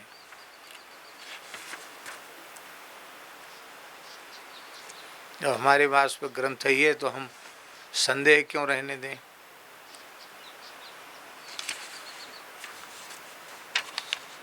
192 श्लोक है। हमारे जड़खोर के बटुक ब्रह्मचारी याद कर रहे थे, लेकिन अब वो याद नहीं कर रहे हैं। पहले याद कर रहे थे, और पहले तो जो कुछ याद था वो भी अब भूल गया। हमने इस बार जाके पूछा था तो सब लोगों को भूल भाल गया। तो कम से कम जो तैयार हो वो भूलना नहीं चाहिए, उसमें वृद्धि होनी चाहिए। तो क्या प्रार्थना करनी चाहिए?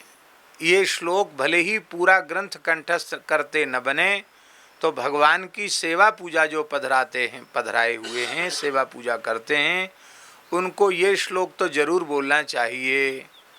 जगत पते श्रीश जगन्निवास, प्रभो जगत कारण रामचंद्र, नमो नमः कारुणिकाय तुभ्यं, पादाब्ज युग में तब भक्तिरस्तु। ये प्रार्थना करना, हे जगतपते, हे सारे संसार के ब्रह्मांड के स्वामी, हे भगवती पराम्बा श्री जानकी जी के प्राणवल्लभ, हे जगन्निवास, हे कणकण में निवास करने वाले, हे सर्वसमर्थ प्रभो, हे संपूर्ण जगत के अभिन्न निमित्तोपादान कारण, हे रामचंद्र, आप अत्यंत करुणामय हैं, करुणा के समुद्र हैं। आपके चरणों में हम बारंबार साष्टांग प्रणाम करते हैं, और आप हमारी इस टूटी फूटी पूजा से राजी हैं। आप बस इतनी कृपा कीजिए। आप तो राजी हैं क्योंकि करुणा के समुद्र हैं। तो आप यदि कृपा पूर्वक हमें कुछ देना ही चाहते हैं तो आप अपने चरण कमलों में भक्ति प्रदान करें। आपके चरणों में हमारी प्रतिक्षण वर्धमान रसरूपा प्रेम लक्षणा भक्ति हो। और क्या प्रार्थना करनी है, ये प्रार्थना के श्लोक हैं और ये आरती के बाद ये स्थानों में बोले जाने चाहिए। लेकिन अब अपने यहाँ तो कोई पढ़ने लिखने की तो बात ही बहुत कोसों दूर चली गई और आरती में जो श्लोक बोले जाते हैं वो भी राम जी की इच्छा से बहुत बढ़िया से लोग बोलते हैं। शुद्ध अशुद्ध का कोई प्रयोजन ही नहीं है, जिस पर जैसे बनता है। भगवान भक्त वत्सल हैं, सबका भाव स्वीकार करते हैं, लेकिन उत्तम पक्ष है कि शुद्ध हो, श्लोक भी शुद्ध होने चाहिए और भाव भी शुद्ध होना चाहिए। मनो मिलिंद स्तव पाद पंकजे रमार्चिते संस्रमतां भवे भवे यशश्रुतौ मे ते मम कर्ण युग्मकं त्वद्भक्त संगोस्तु सदा मम प्रभो। हे भगवन, हमारा मन रूपी भौरा आपके चरण कमल रूपी कोष में सदा सर्वदा के लिए बैठ जाए, विराजमान हो जाए, क्योंकि मन ही इंद्रियों की प्रवृत्ति निवृत्ति में कारण है। और मन जब आपके चरण कमल रूपी कोष में विराजमान हो जाएगा तो हम स्वप्न में भी हमारी वृत्ति आपको छोड़कर कहीं अन्यत्र जाएगी नहीं। और हम यह भी नहीं चाहते कि हमको मोक्ष मिल जाए, हमका हमारा जन्म होना हो तो भले ही हमारा जन्म हो।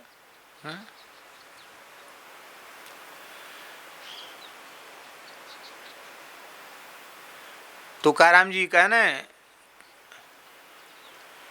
तुका मणे गर्भवासी कैसा है। हाँ, वो कहते थे सत्संग मिले तो बार बार मुझे गर्भ में जाने में भी कोई परेशानी नहीं, हम जा सकते हैं गर्भ में, बस हमको सत्संग मिलता रहे, आपकी सेवा का सौभाग्य मिलता रहे, हमको मोक्ष नहीं चाहिए। बस हमारा मन रूपी भौरा आपके चरण कमलों में विराजमान हो जाए। आपके चरण कमल कैसे हैं? बोले जानकी कर सरोज लालितऊ। श्री जानकी जी बड़े लाड़ प्यार से आपके चरणों की सेवा करती हैं, वैसे चरण कमलों में हमारा मन रमण करे। यहाँ माधुरी रस की उपासना का भी भाव लिया जा सकता है। जानकी जी जिन चरणों का स्मरण करती हैं, ध्यान करती हैं या संवाहन करती हैं तो किस भाव से? कांत भाव से करती हैं, अर्थात किशोरी जी की सहचरी भाव से हम भी तो किसको जहाँ जानकी जी चरण दबा रही हैं वहाँ किसी पुरुष को तो चरण दबाने का अवसर मिलेगा नहीं। किसको चरण दबाने का अवसर मिलेगा? जानकी जी की सखी सहचरियों को चरण दबाने का अवसर मिलेगा। तो यहाँ यह भी आचार्य चरण का एक गंभीर सूक्ष्म संकेत है कि मधुर भाव से श्री किशोरी जी की दासी सखी सहचरी किंकरी के भाव से श्री राम जी के चरणों का ध्यान और उनका चिंतन करना। ऐसे चरणों में हमारा मन रूपी भ्रमर लग जाए और हमारे कान आपके पवित्र यश को सुनने में लग जाएं और हमको सदा सर्वदा आपके प्राण प्यारे भक्तों का संग प्राप्त हो। त्वद्भक्त संगः सदा अस्तु। आपके भक्तों का संग सदा हमें प्राप्त हो, यह प्रार्थना करनी चाहिए।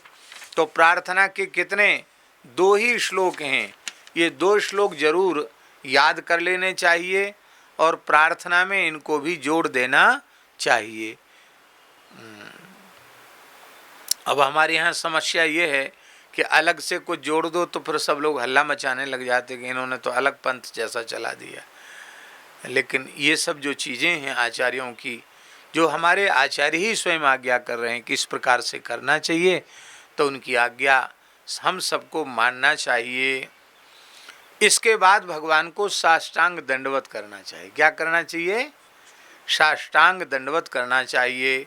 माताओं को पंचांग प्रणाम करना चाहिए और पुरुष मात्र को भगवान को साष्टांग प्रणाम लौट कर प्रणाम करना चाहिए।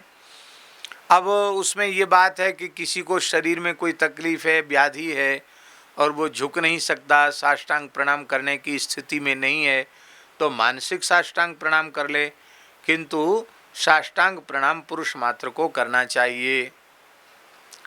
साष्टांग प्रणाम क्यों उसको कहते हैं? बड़ा सुंदर श्लोक है वैष्णवताब्ज भास्कर का 124वां श्लोक। उराहा शिरो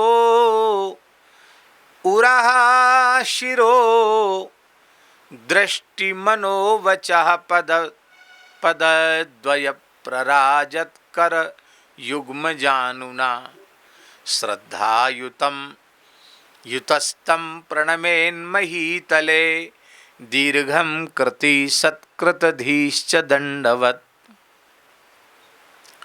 सत्कृतधीः चक्रति श्रद्धायुतः उरः शिरो दृष्टि मनोवचः पदद्वय प्रराजित करयुग्म जानुना दंडवत महीतले तम दीर्घम प्रणमेत। उत्तम बुद्धि वाले भक्त का, साधु का, वैष्णव का धर्म है, उस तृप्त भक्त का धर्म है कि श्रद्धा युक्त होकर के और इन 8 अंगों को पृथ्वी से स्पर्श करावे। इसलिए साष्टांग 8 अंगों के सहित जो प्रणाम है वो साष्टांग प्रणाम है। सबसे पहले साष्टांग प्रणाम में वक्षस्थल वो धरती से स्पर्श करना चाहिए, छाती। इसलिए उत्तम पक्ष है कि साष्टांग प्रणाम करते समय छाती पर कोई आवरण नहीं होना चाहिए।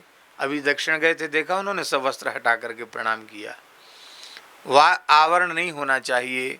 शास्त्र पुराणों में लिखा है साष्टांग प्रणाम करते समय शरीर में रज के जितने कण लग जाते हैं उतने सहस्त्र वर्षों तक भगवान के नित्य धाम में भगवान की सेवा प्राप्त होती है। इसलिए उसमें रज लग जाए शरीर में, ये अत्यंत सौभाग्य की बात है। अब यहाँ हिमालय के लिए थोड़ी दूसरी बात है। भयंकर ठंड पड़ रही हो, बार बार कपड़े खोल के दंडवत करोगे तो हो सकता है ठंड पकड़ जाए, और ठंड बैठ जाएगी तो फिर भगवान की सेवा में भी बाधा पड़ेगी। इसलिए देश काल को देख करके भी थोड़ा विचार करना चाहिए।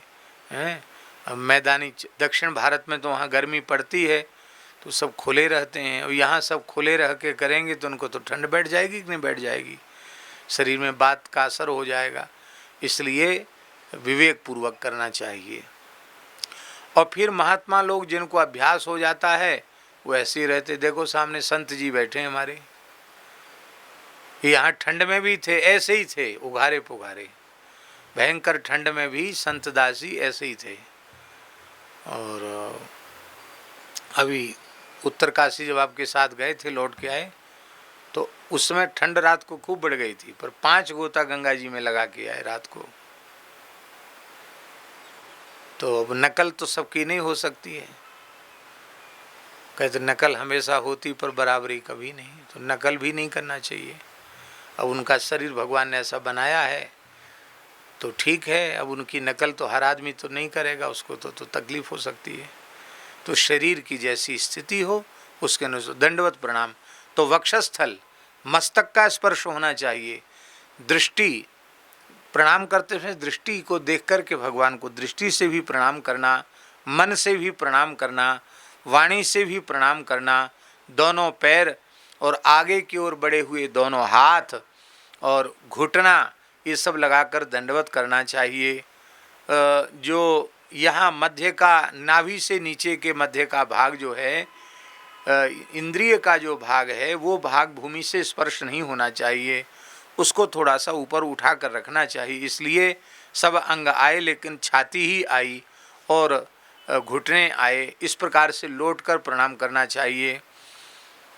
एक महात्मा ने पूछा हमसे, जब वो राम पटल वगैरह पढ़ा रहे थे, राम पटल, सिद्धांत पटल साधुओं के ग्रंथ हैं, तो एक बार मलुक पीठ में लंबे समय तक थे, तो फिर सबने कहा तो वो साधुओं की जितनी पुस्तकें होती हैं साधुशाही वाली, उसको भी एक बार बोला गया था, सब पढ़ाया गया था। एक महात्मा ने पूछा, बोले ऐसे ऐसे क्यों करते दंडोत करके, जैसे कुछ लीप रहे हो ऐसे। तो हमने कहा महाराज ऐसा करने की विधि नहीं है, उत्तम पक्ष है कि साष्टांग प्रणाम करके फिर खड़े होकर हाथ जोड़ना, फिर प्रणाम करना। अब वो उतने में आलस लगता है तो यूँ कर लेते हैं, ऐसे मतलब उसी के भाव की पूर्ति के लिए ऐसे हाथ से हाथ छुआ लेते हैं। लेकिन अब और ज़्यादा, अब वो लोग एकदम कम से कम झुकते हैं, यूँ यूँ ऊपर से यूँ यूँ कर देंगे, सिर भी नीचे नहीं जाएगा। तो ऐसी बिलैया दंडोत करने से तो कोई फायदा नहीं है। अब तो लोग दंडोत करना भी भूल गए। तो दंडवत को दंडवत की पद्धति से ही करना चाहिए। और पूज्य श्री खाकचौक वाले महाराज जी कहते थे कि पुरानी पद्धति तो ये थी कि ठाकुर जी को 3 बार साष्टांग प्रणाम और गुरु जी को 5 बार साष्टांग प्रणाम करना चाहिए। कितनी बार?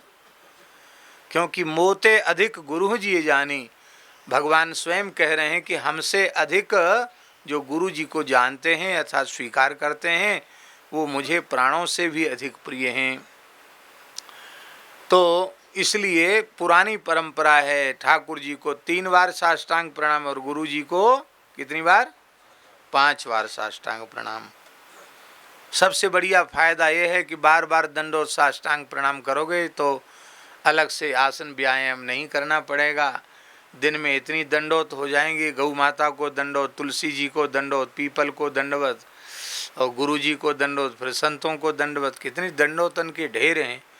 दिन में कम से कम 100-125 दंडोत तो हो ही जाएंगी। तो इतनी दंडोत होगी तो पेट कहाँ से बढ़ेगा। ये हम लोग दंडोत नहीं करते हैं, इसलिए सब आफत है। बोलो भक्तवत्सल भगवान की जय।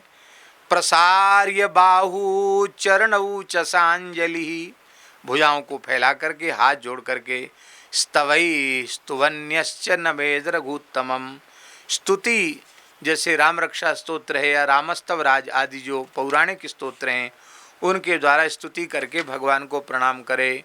शतैः क्रतूनां च सुदुर्कृतूनां तु सुदुर्लभां गतिं सचाप्नुयाद विष्णुपरायणो जनः। ऐसा जो वैष्णव है उसको इतना करने से सैकड़ों अश्वमेध वाजपेय आदि यज्ञों का पुण्य इस प्रकार से पूजा करके दंडवत करने मात्र से प्राप्त हो जाता है। उसको बड़े बड़े यज्ञ करने की आवश्यकता नहीं है। अत्यंत सुदुर्लभ गति उसको वैष्णव को प्राप्त हो जाती है। जो बड़े बड़े योगी यति तपियों को भी दुर्लभ है, वह गति भगवान के भक्तों को सहज प्राप्त हो जाती है। यहाँ तक हमने एक प्रकरण की पूर्ति थी, क्योंकि भगवान की पूजा का प्रकरण चल रहा है तो दंडवत प्रणाम करके उस प्रकरण की पूर्ति हो गई। व्याख्यान तो बहुत लंबा चौड़ा संभव था, लेकिन संक्षिप्त इसके भाव की चर्चा करते हुए 125वें श्लोक तक आज हमने चर्चा की है। कल हम वैष्णवों के भेद और वैष्णवों का धर्म, वैष्णवों को क्या करना चाहिए, ये सब सुंदर सुंदर जो बात है वो आगे की बात, साधु साई बात जो है, जो हमारे आचार्य चरण आज्ञा कर रहे हैं, उसकी चर्चा हम भगवत कृपा से कल करेंगे। श्री राम जय राम जय जय राम। श्री राम जय राम जय जय राम। सीताराम जय सीताराम।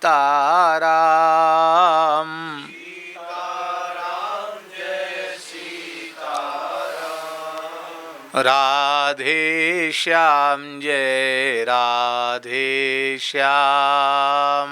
राधे श्याम जय राधे श्याम। जय जय श्यामा जय जय श्याम। जय जय श्यामा जय जय श्याम। जय जय श्री वृंदावन धाम। जय जय श्री वृंदावन धाम। जय गौ माता जय गोपाल। जय गौ माता जय गोपाल। भक्तवत्सल प्रभु दीन दयाल।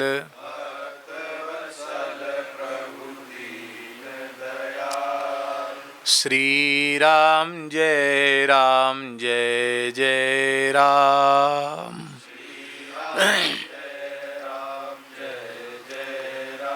श्री त्रिभुवन पावनी पतित पावनी भगवती श्री भागीरथी गंगा की जय। श्री गंगोत्री धाम की जय। श्री यमुनोत्री धाम की जय। श्री केदारनाथ धाम की जय। श्री बद्रीनाथ धाम की जय। श्री बद्री गौ माता की जय। सब संतन की जय। श्री सद्गुरुदेव भगवान की जय। जय श्री उत्तर काशी विश्वनाथ भगवान की जय। श्री कंडार देवता की जय। जय जय श्री राधे। जय जय श्री सीताराम। हर हर महादेव।